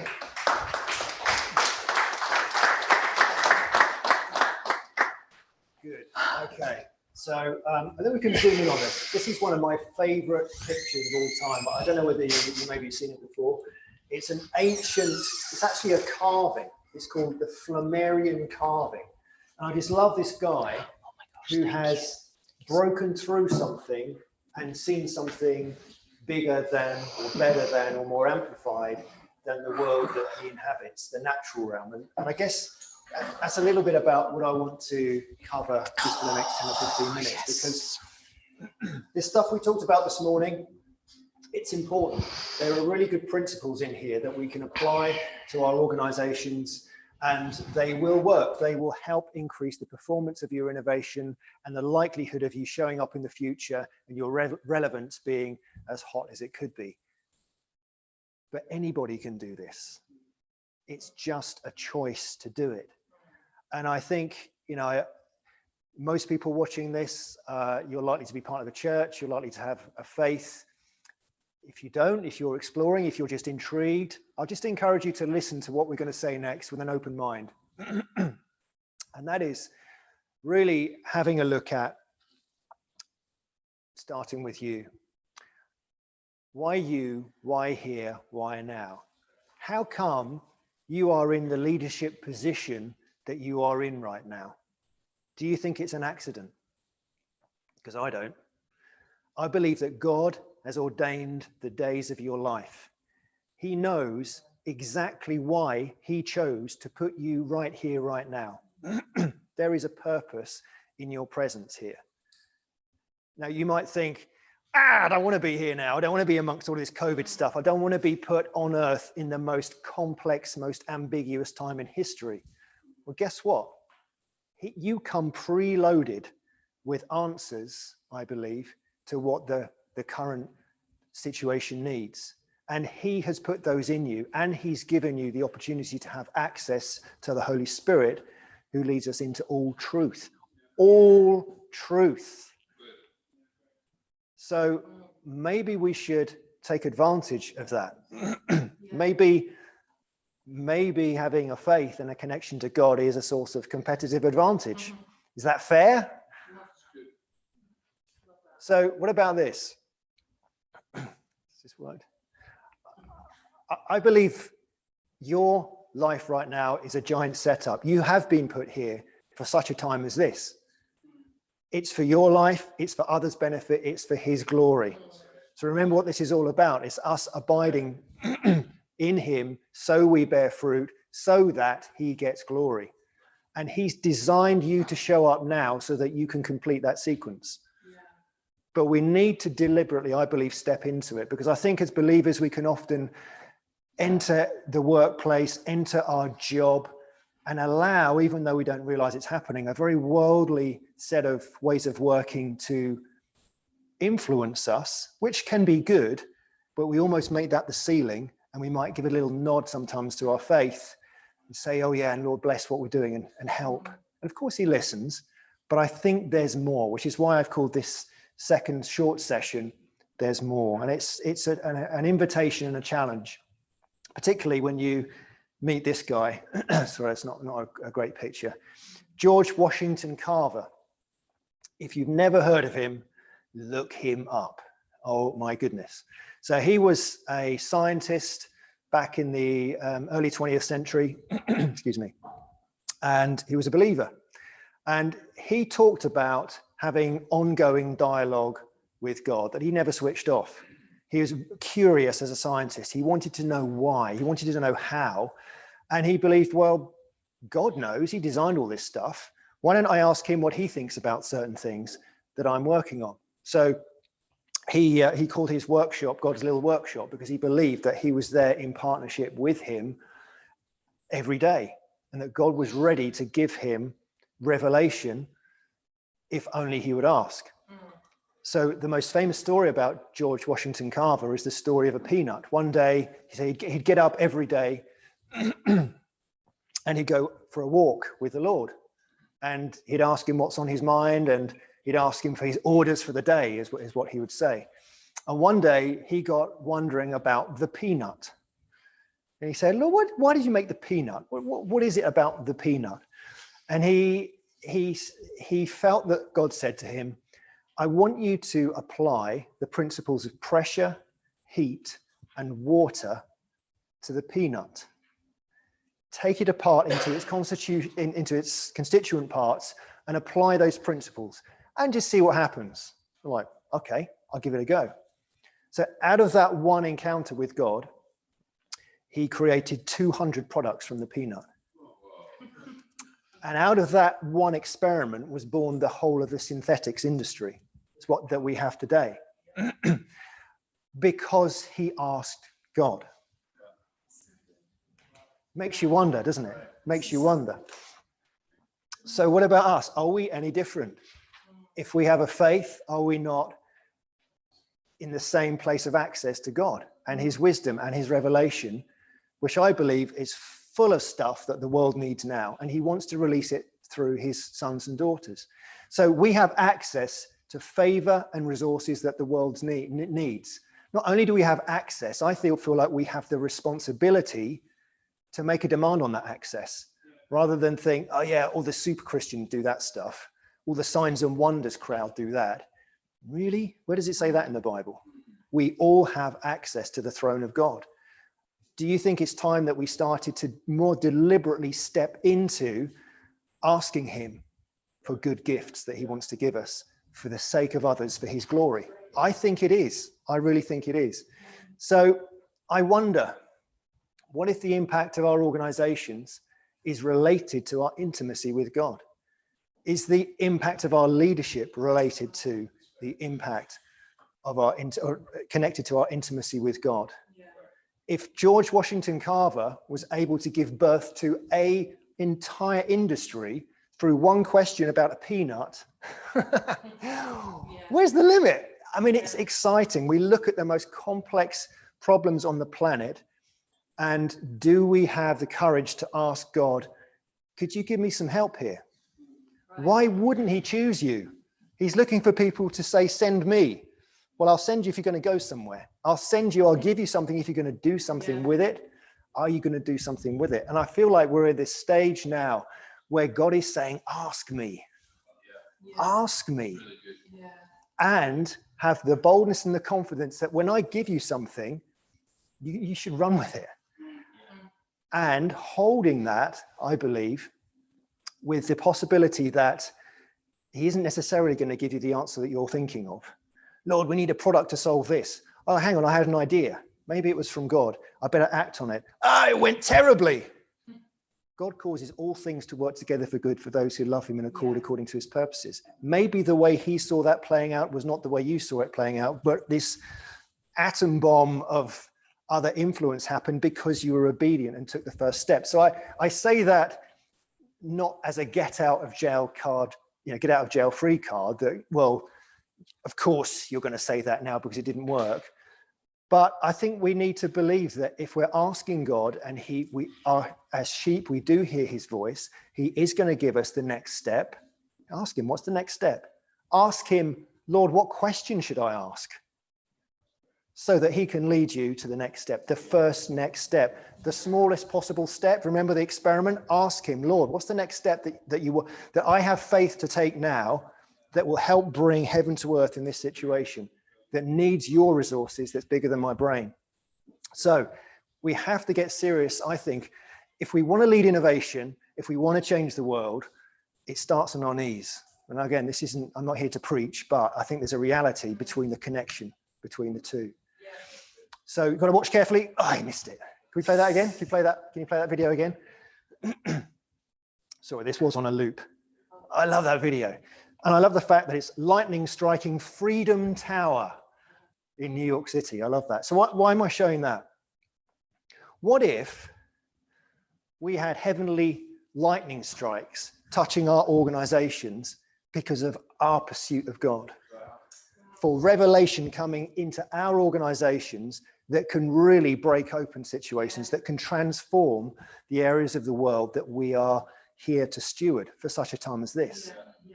What does that take? What does that look like? I'm not going to pretend I know, but what I do know is that it starts with a request. It starts with a submission. It starts with abiding. All the stuff we know that we talk about on Sundays, it's taking it and really putting it into practice to another level. Now, I know there are loads of believers out there doing incredible stuff in the marketplace. I just wonder whether it's time for more of us to step through and to start believing for bigger and acting on it in teams, because I feel like that's important. We'll come to that in a moment. So how many lightning strikes are you attracting? Here are some questions to think about.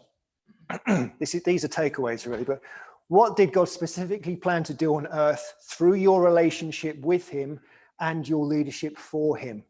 Start asking him. If you don't know the answer to that question, he's probably not going to tell you the whole thing, but do you really know why now, why here?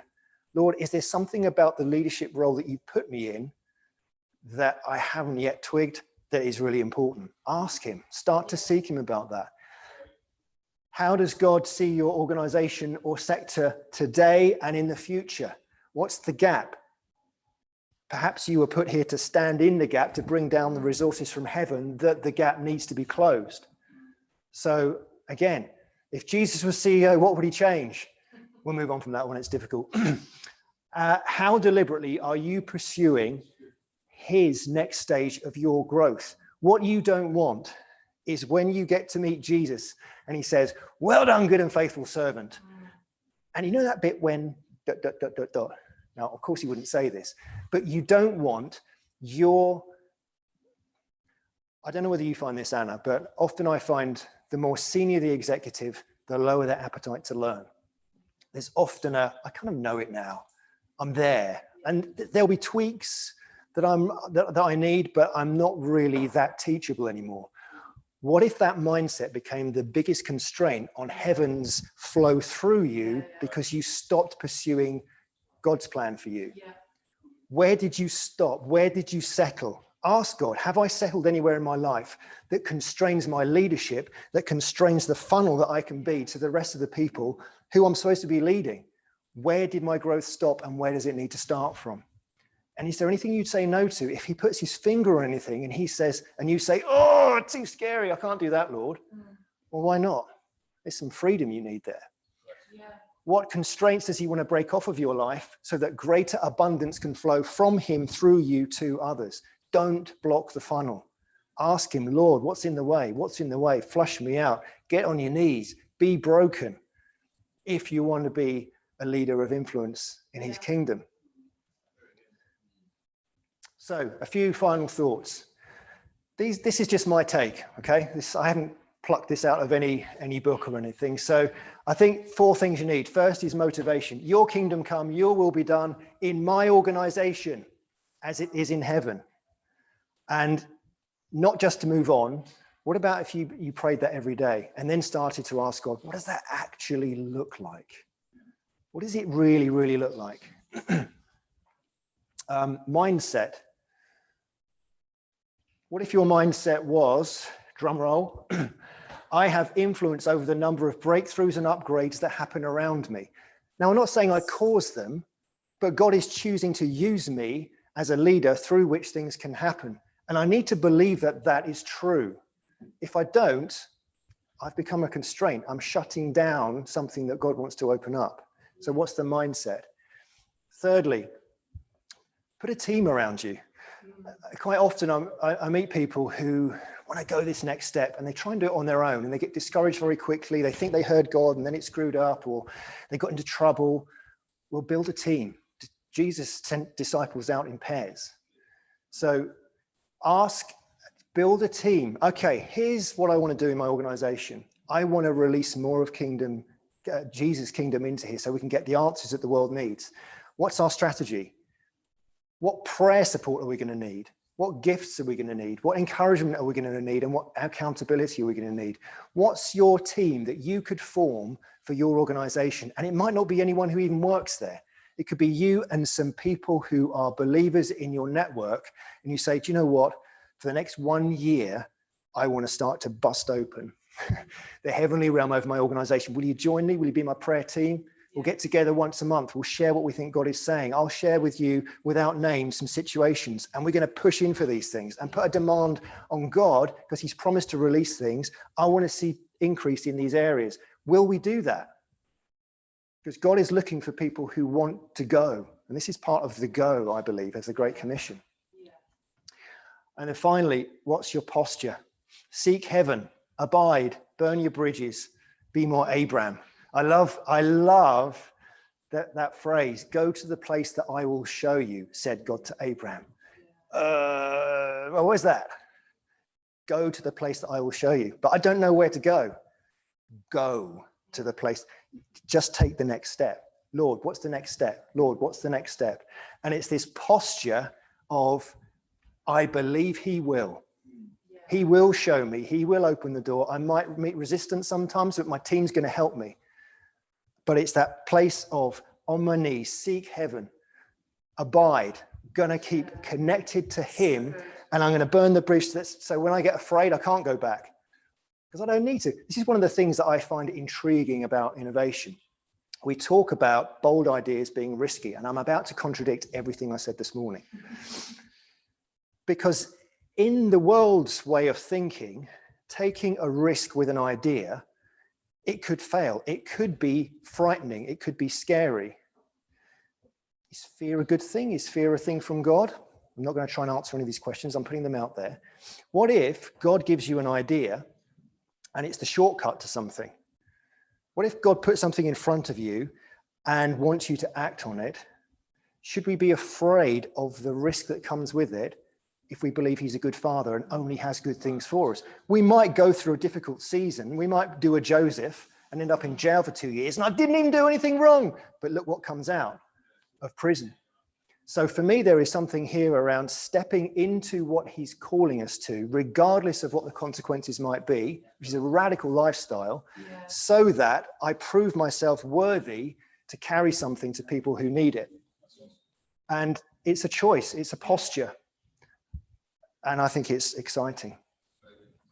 So how about this for a challenge? What if after today, I think this is my last slide. Yeah. You ran a 90-day experiment. You went to God and you said, your kingdom come, your will be done in my organization or on my watch, whatever you lead, your kingdom come. What does that look like?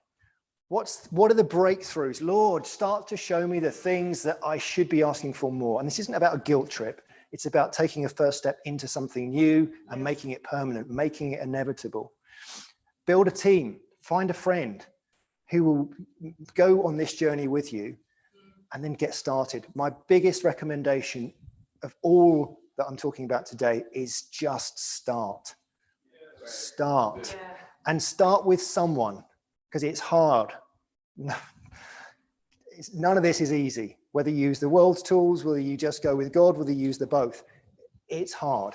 You need encouragement, and God will encourage you, but he's made us for a relationship for one another as well. So I believe there's an opportunity for us all to start something, start a team, lead a team, which is not just about what we're doing today, but it's about looking at what's the future God has designed for me to lead and who needs to come on my journey, and we're going to do it together. And we'll see what happens next. Remember the experiments. You take a step, you learn what happened, you move forward, you expand, you pivot. It's go to the place that I will show you. Yeah. So I think for me, this two final things. One, be deliberate about innovation, turn it on, use the tools, they do work. It's good stuff. I recommend it everywhere. That's what the book is about. But I think for the context of what we're doing today, we also need to turn it up.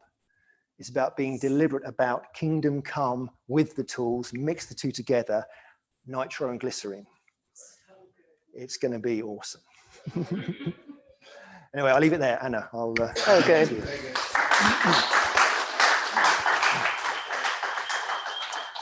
Thank you, Elvin. It's so good, isn't it? And one of the things that I absolutely love about this and about everything that you shared today, Elvin, and in particular this last bit, really, for me personally, it really brought it home in terms of, this is really for me. And I think I love the 90-day challenge. I love the idea of, and hopefully even watching us at home, hopefully you're getting not just information, but one of the key things for all of us is really how do we make this information, how do we activate this, how we appropriate the content and really reflect and think about this for us, because this is good stuff for me as a leader. So hopefully everyone is thinking about this. How can I activate this information so that it's not just extra knowledge that you received on a Saturday, but actually, hopefully this is really, you're making this work for you. And that's about really doing the work. And that's why I love the 90-day challenge. So hopefully everyone out there is going to think about how they can do that for them. But I wanted to, picking up on some of the stuff that Elvin was sharing, and also just trying to make the links and the connections between all the different things that we've been uncovering throughout the day. And earlier we talked about, earlier in the morning session, I talked about what is really required for us to lead others well, what people really need right now from their leaders, what we need to step into in order to lead others well and to lead ourselves well during this crisis that most of us are in. And then I love all the ideas that have been shared around innovation and creativity from Mal and then from Elvin. And it's been said already that actually innovation only happens in this environment where there's, I guess, what I would describe as a holding environment, where we're all holding each other, right? And encouraging each other to let the ideas flow. But we're in an environment where not only we have lots of pressures, but we ourselves need to carry lots of tensions. I'm wondering if we have the slides. Leading tensions, I think is the title of the slide. That's what they're wondering. Which slide is it? Yeah, this one. And we are experiencing a number of tensions, and I would say almost polarities that we have to navigate in order to do the things that we've been unpacking throughout the day, actually, in order to be the most effective leaders for our teams, for our organizations, and for ourselves in terms of self-leadership. It's likely that there will be a number of tensions that you're having to go through and experience. And this first slide, I guess, is something that will come up at the end as well. So before we reveal some of these tensions that I'm uncovering, especially from the clients that I've been working with, and also from some research and evidence on this area of leadership, the whole piece around navigating tensions. These are, I guess, the three things that we need to make sure that we're doing when we approach these tensions. And I'll demonstrate what I mean by tensions, and we'll look at some of them. But the first thing really is to recognize the tensions that you're holding today and acknowledge that it's very likely that you can't go one way or the other. You can't, it's not that simple. And that's what my clients say to me when we look at the tensions. You'll understand what I mean. But really, it's very difficult to either go completely choose one side of the polarity rather than the other. And actually, it's not about that. You have to hold, and that's the nature of leadership, is constantly holding tensions with what you do. The tension between, for example, going quickly in order to capture the momentum of whatever is unfolding in the market versus going slowly to kind of bring consistency and consolidate strategy, operating models, et cetera, et cetera. That's just one example, but we'll look at 7 different areas of tension in what we do, but also tensions that are associated almost with who we are, where we'll pick up some of the ideas around identity that we heard earlier, which I think will be interesting. We need to understand the risks of ignoring these tensions or pretending they're not there or going one way or the other. And ultimately, this is about helping us develop coping strategies for balancing these tensions. Why? Because what happens when you don't balance tensions well, and when you don't know how to hold the tensions in what you're doing, and especially the more demands you have and the more pressure you have, and you don't know how to hold the tensions, you're then putting yourself in a situation where you have all sorts of other issues that will eventually affect your well-being, your performance, and those are the things that we talked earlier about what happens in your brain when you are under extreme stress and pressure and you're not able to self-manage. So again, we talked about reflective practice earlier, but I think it's important to remind ourselves of what reflective practice is. And the 4 steps that I shared before lunch are ultimately about this. It's self-awareness, really understanding, going deeper on understanding not just the situation, the constraints, the pressure points, but also understanding what's reality, what's my perception, reflecting on my experience, what I'm actually doing, and reshaping practice. And this is where really the kind of self-leadership and taking self-responsibility and being self-accountable for this really kicks in. Because like Elvin was saying, this is really for you and me. It's very easy sometimes, I think, when we listen to content on leadership, it can be quite easy for us to start thinking about, to start thinking about our own bosses, isn't it? And what they're not doing for me. But actually, that's not what this is about, is it? This is about you thinking about what you can do, because all of us here in the room and at home are dialing in because we are leaders. So that's what this stuff is about. So let's think about our own areas of responsibility. And who do you need to be now? It's interesting that one of the biggest areas, one of the biggest pressure points, again, there were builds on this slide, but unfortunately now we have loads of words on the slide. Sorry about that, but at least it's all there now. You can take notes, but you'll have the slides as well later. But anyway, who do you need to be now is an interesting question. And that's one of the questions that I get the most from my clients. And I don't even understand who I need to be right now. For example, the tension between being the expert versus being the learner. Most of my clients, and it's interesting you pointed that out, Elvin, as well, that the more senior, the less of a learner they tend to be in terms of the mindset. And that's because of the pathway that people have taken to get to where they are. It's very likely that if you're a very senior leader in your organization, you've risen in the corporate ladder because of your superior insight and expertise in a particular field, right? You've become an expert at what you do, and that's what tends to open doors for you in terms of then management or leadership in some areas, not all of them, but in most areas of organizational life, that's kind of what tends to happen. And that means that in each transition, at each career transition, you are stepping into something where you're expected to bring superior expertise and insight into that area. There's an expectation of that. However, do you want to know the truth? The truth is 9 out of 10 times when people make that transition, especially in executive in executive circles, once they're there, they realize that actually what they had that got them there is no longer what they need to succeed where they are. And often people are faced with this situation where, you know, they have to balance that tension of bringing their expertise, but then suddenly they realize that expertise might actually be obsolete in where they are in that moment. And therefore they need to be open to learning, but that can be a very difficult posture to have, especially if you haven't been wired that way.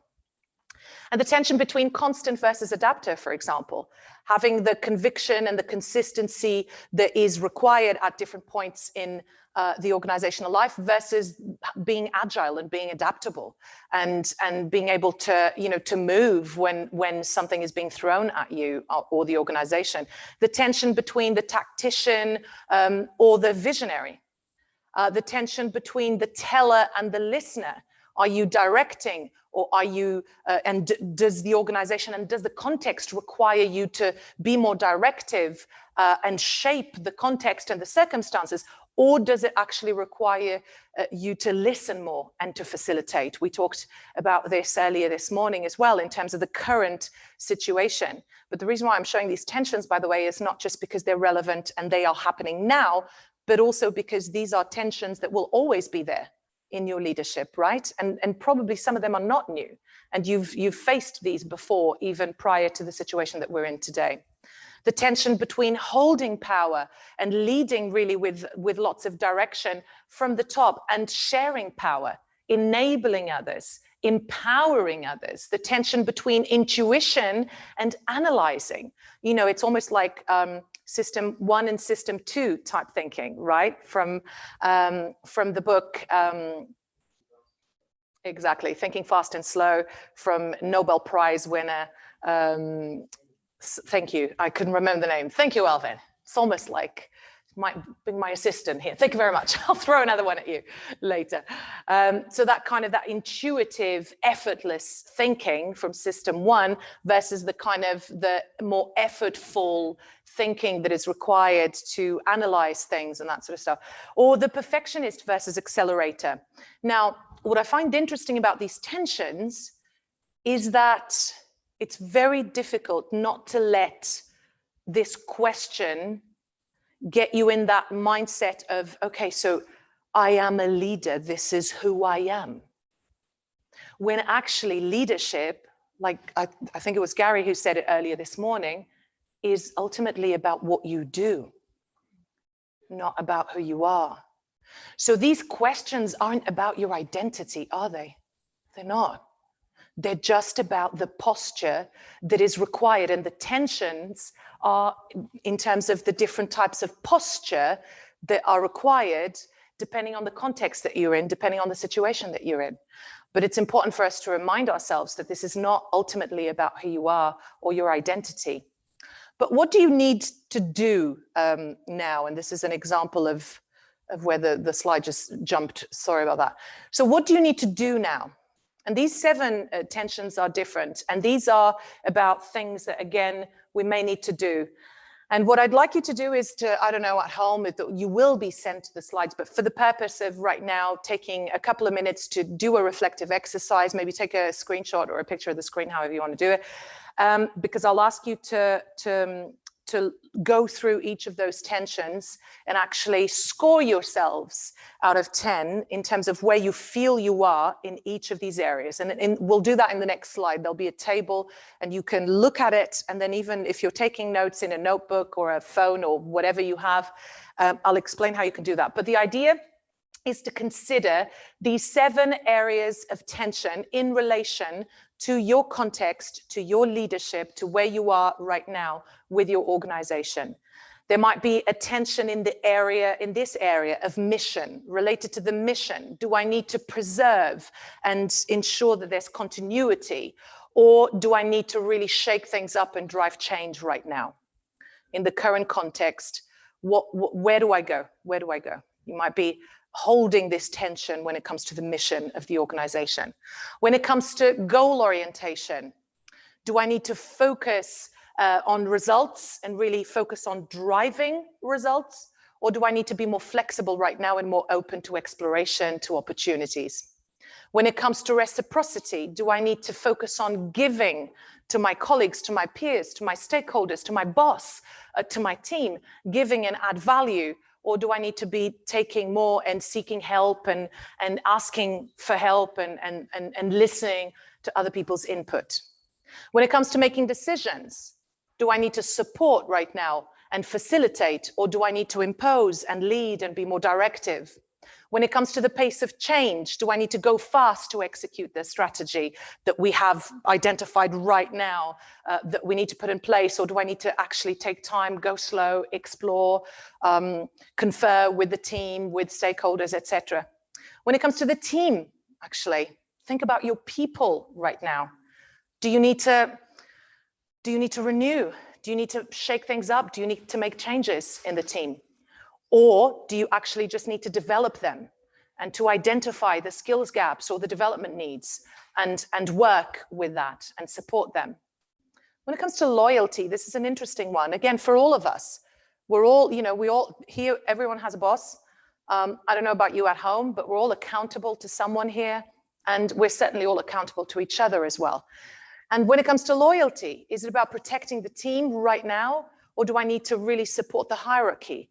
Do I need to, when you think about your team right now, think about your team. Which team did you think of? Which team came to your mind? Was it the team that you lead or the team that you're part of? And how are you holding that tension right now? Because there could be a tension. Maybe there isn't, but there could be. So really think about where you are today in relation to these 7 tensions. And hopefully we can, I don't know if we can zoom in at home. I don't know if you can see this, but this is just a table with everything that I explained. Thank you very much. Whoever zoomed, thank you. Camera, however that happened. That was awesome. Who was that? Thank you.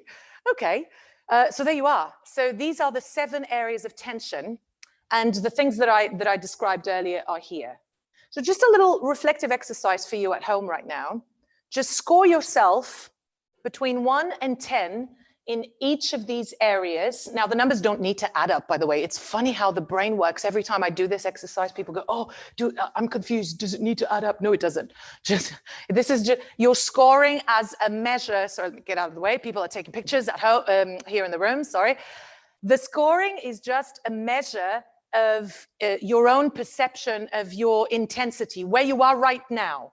So I would recommend that you do the exercise not as an aspirational exercise, but do it as a snapshot of your reality today in each of these areas of tension today.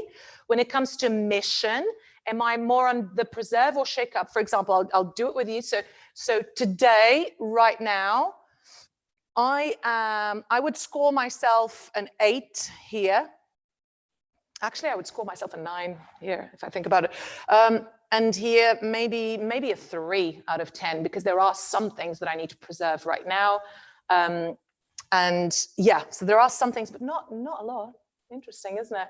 So I'm scoring myself really high on the shake up when it comes to mission. When it comes to goal orientation, where are you? Are you on the emergent or the intentional? So again, this is not an aspirational exercise. It's meant to be a snapshot of your current situation. So this is step 1. We don't have time for you to do this now, but I'm just explaining to you how you will do it. After you've scored yourselves out of 10, between 1 to 10 in each of these columns, in each of these polarities in the 7 areas of tension, then I want you to step back and look at it. Look at those numbers and see what stands out to you. What are the highest scores? In which areas did you score yourself the highest and the lowest? And then I have some questions for you. So again, maybe take a screenshot of that. And these are things that you can think about later on, and you can embed this as part of the other things that you'll be practicing as well, that 90-day challenge. Make sure that you add some reflective questions, not only on your self-leadership in the areas that we explored earlier this morning, but also around the tensions that you're navigating today. So when you look at the numbers, for example, and that's why the scoring helps, because when you see a number, it helps your brain to look at this information in a more logical way. And it turns something that at the moment might be very subjective, which is just at the moment you might be feeling stressed and pressured and this and that. And actually, this is about unpacking what's actually happening here. Where is the pressure coming from? Okay, so you scored yourself this high in that area, this high in another area. What happens, for example, if you're in one of these and you have, I don't know, 8 and 8 or a really high score in both polarities? What do you think happens? What do you think happens?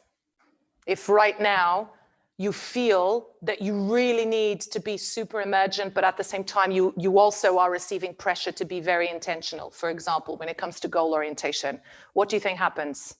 If you have 2 really high scores, what? Yeah, stressed. What else? What did you say? Yeah, cortisol, it's the same thing, yeah. So lots of cortisol being released to your brain. Cortisol, which will stay there, yeah? So this is why this stuff is important. You need to identify what's happening, which tensions are the most critical for you today in the current environment that you're in, and why are they most critical for you? And what does this tell me and about my context? And which tensions are most critical for my organization? So then after you think about yourself, you can do the exercise and you can think, okay, where do I think my team is at the moment? Do this for your team, yeah? That's what I mean by your organization. Again, this is not about you thinking about what other people around you should be doing. Oh, I think, I can see that, yeah, what Anna's saying, well, actually, Robbie's not doing that and Robbie's not doing this. No, that's not what this is about. It's about me thinking about my organization, my team. So which tensions do I think are most critical for my team and why? What does this tell me about my team, my organization, where we are, and where we need to be? And more importantly, what do I need to change today to get a better hold of these tensions and to, practically speaking, understand really what is required in order to, and I love, again, I've been using the word hold a lot today, because again, a lot of the things that we need right now are things that involve holding ourselves in the presence of God, seeking more of him, because really he's the one who has the answers that we need, holding each other. And by each other, I mean my team, my people, but my boss as well, my colleagues, truly being there for each other right now. And also holding the tensions, not freaking out like, oh, I need to go there. Well, maybe you do, maybe you don't. Maybe actually success is going to come from knowing how to hold. Yeah, just knowing how to hold. Because ultimately, I believe that that's what leading now is fundamentally about. It's about being more human. It's also about stepping more into what's godly and divine about us. And that's what I mean by being more human.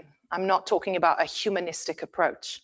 I believe that the human design is God's design. And I believe that when we step into who we are really as humans, rather than just tools, frameworks, and models, I believe that when we step into who we are, into how God has designed us to be, because really we have exactly everything that we need right now to access all of these things, if only we truly step into how God's designed us to be. And we really believe that part of that is also leading ourselves right now, being more present, more grounded in where we are, rather than scared about where we need to get to, where we need to be, what we need to be doing. Actually, just be present, reflecting on our experience and directing our focus. And being at peace, because ultimately we know that what Jeremiah 29:11, which you can't read because the slides really, you probably can't see the words, but I'll read it to you, knowing that this is true, that ultimately we have a reason to have hope, because we know the plans that God has for us. And he said, I know the plans that I have for you, declares the Lord, plans to prosper you and to not harm you, plans to give you a hope and a future. We know that we have a hope. We know that we have a future. We don't need to design that future. And that's the thing. Sometimes we think that we have to design everything ourselves. Actually, we don't. I really believe that it's more about stepping into what God has designed already for us and being wise in stewarding the best thing that's ever been invented on the planet, which is you and me, right? And all of us together, right? And puppies. Wonderful. We have 5 minutes. We only have 5 minutes. But that's it. That was my closing, by the way.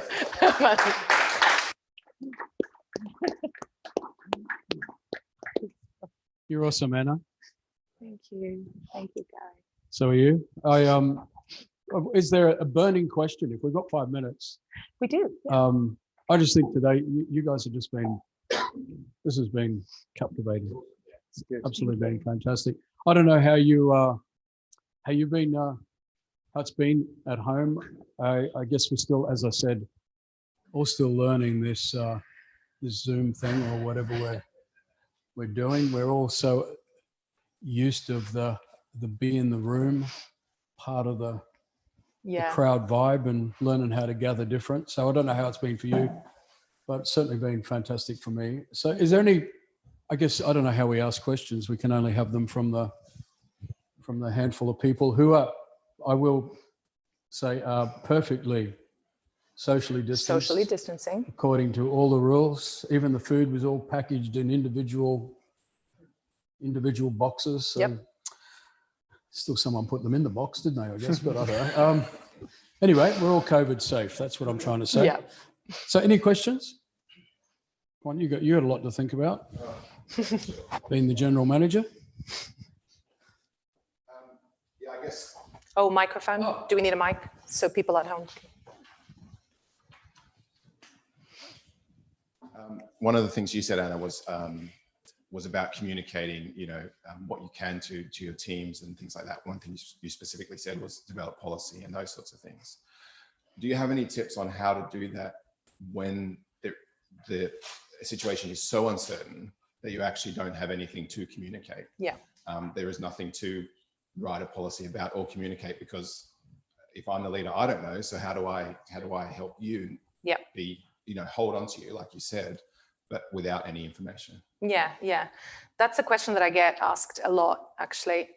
And the main thing is that it's often quite difficult because you feel like if I don't have anything really to say that I feel can help people, then I just won't say anything. But then the problem is you create a void, or you contribute to a void that will already be there and will be accentuated by the lack of information. And I think it's not just information, it's about openness, and it's about just being very open and transparent with people. And even if it's about saying that, right now, that we don't really know what will happen next, but this is what we're doing.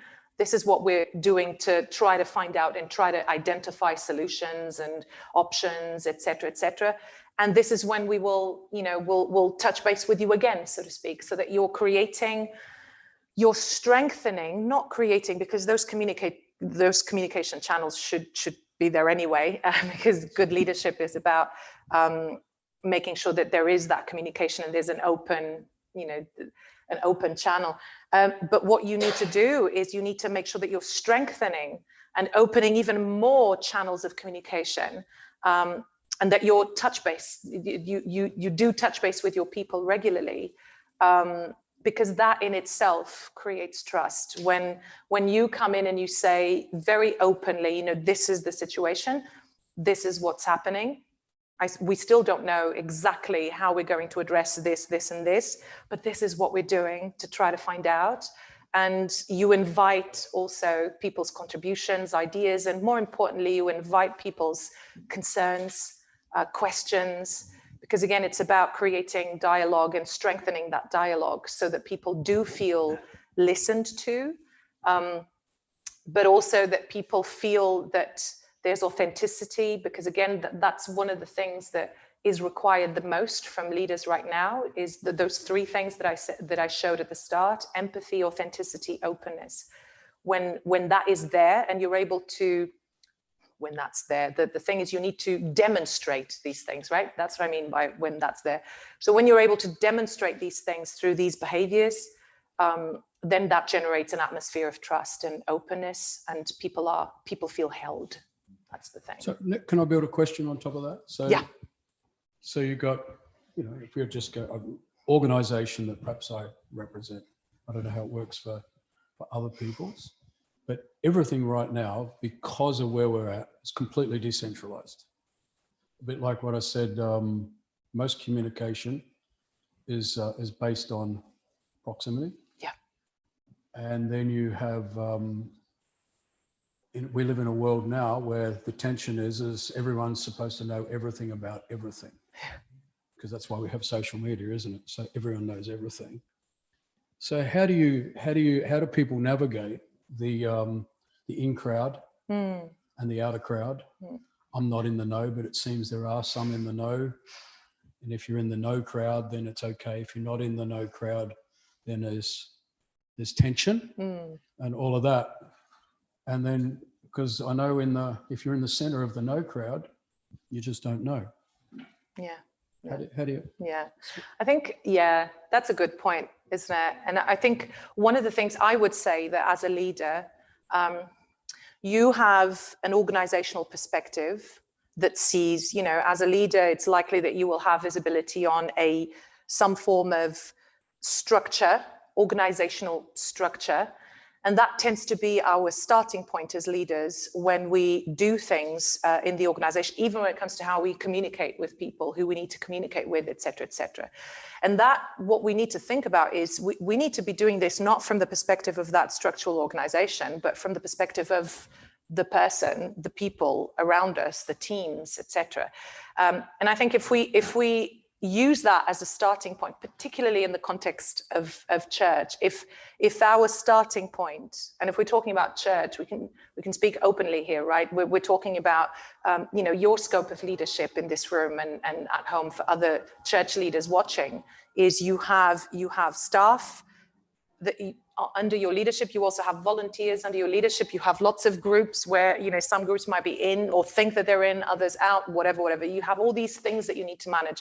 And I think one of the things that we need to keep central is whatever we do, we need to think about it from the perspective of those people that you lead rather than your own perspective. So really creating clarity and openness.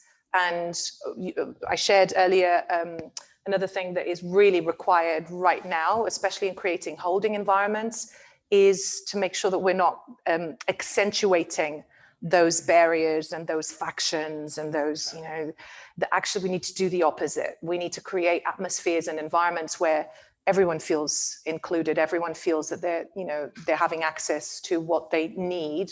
And on the other hand, all of us also are sometimes on that side where we're navigating those questions of, ooh, am I in the know? Am I, and it's quite easy to then create those factions in our own heads, right? Because then it's also about us checking in with our own mindset in terms of how we're contributing to that atmosphere. Because I know myself, I go, I'm a part of something, and I'm responsible for this much of it. And I have to tell myself I don't have to know everything. Yeah, exactly. And I don't have to be in the know. Yeah. I don't have to be in the know. I've just got to support that I'm responsible to. Yeah. Because that's exactly what I mean. Because otherwise you accentuate that even more. But anyway. I once, I think, am I on? Yeah. I once worked with a guy who was off the scale on all of the leadership metrics. You love him, actually. He went through the most comprehensive leadership model testing, and he broke it. They said, we'd never seen anything like this guy. And he was the most humble guy you'd ever meet. Really, really lovely guy. And I was involved in a research project once. And I said to him, what's the one thing that you do that you think moves the needle the most? And he said, the Friday meeting. I said, what? Friday meeting? He said, it's consistent. Yeah. At that point, everyone knows we will get an update. Everyone convenes around where we're currently at. And even if we've got nothing to say, everyone knows, well, at least we're going to try. Yeah. And there's something about the certainty of regularity. So it's showing up.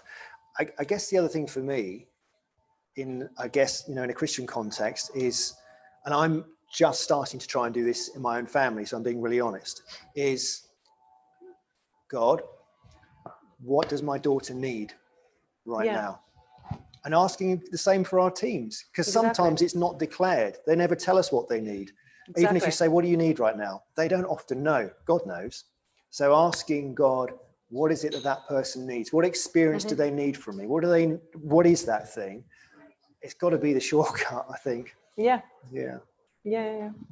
Awesome. Well, let's see why you're experts.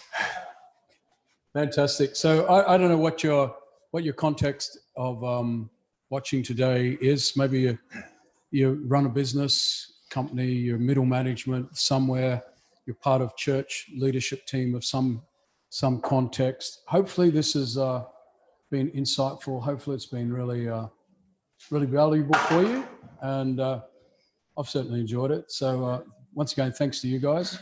And I guess because we're church people, let's can I just pray for you? Yeah. Yes. So no matter what's going on, whatever you're responsible for right now, you have to give leadership to. Just bring it before God. And Father, we pray that in all of this, in everything we've heard today, and even the things we've got to think about, Father, I pray that for every single person that experience your grace, meaning your enabling grace, as they take responsibility and do the things that need to be done in this time that seems for so many people so difficult. Lord, we commit it all to you, and we thank you for today's insights. In Jesus' name, amen. So thanks to everyone for taking the time out today, and thank you guys for being here as well. Appreciate it. Don't take it lightly. Thank you. Take care, hey.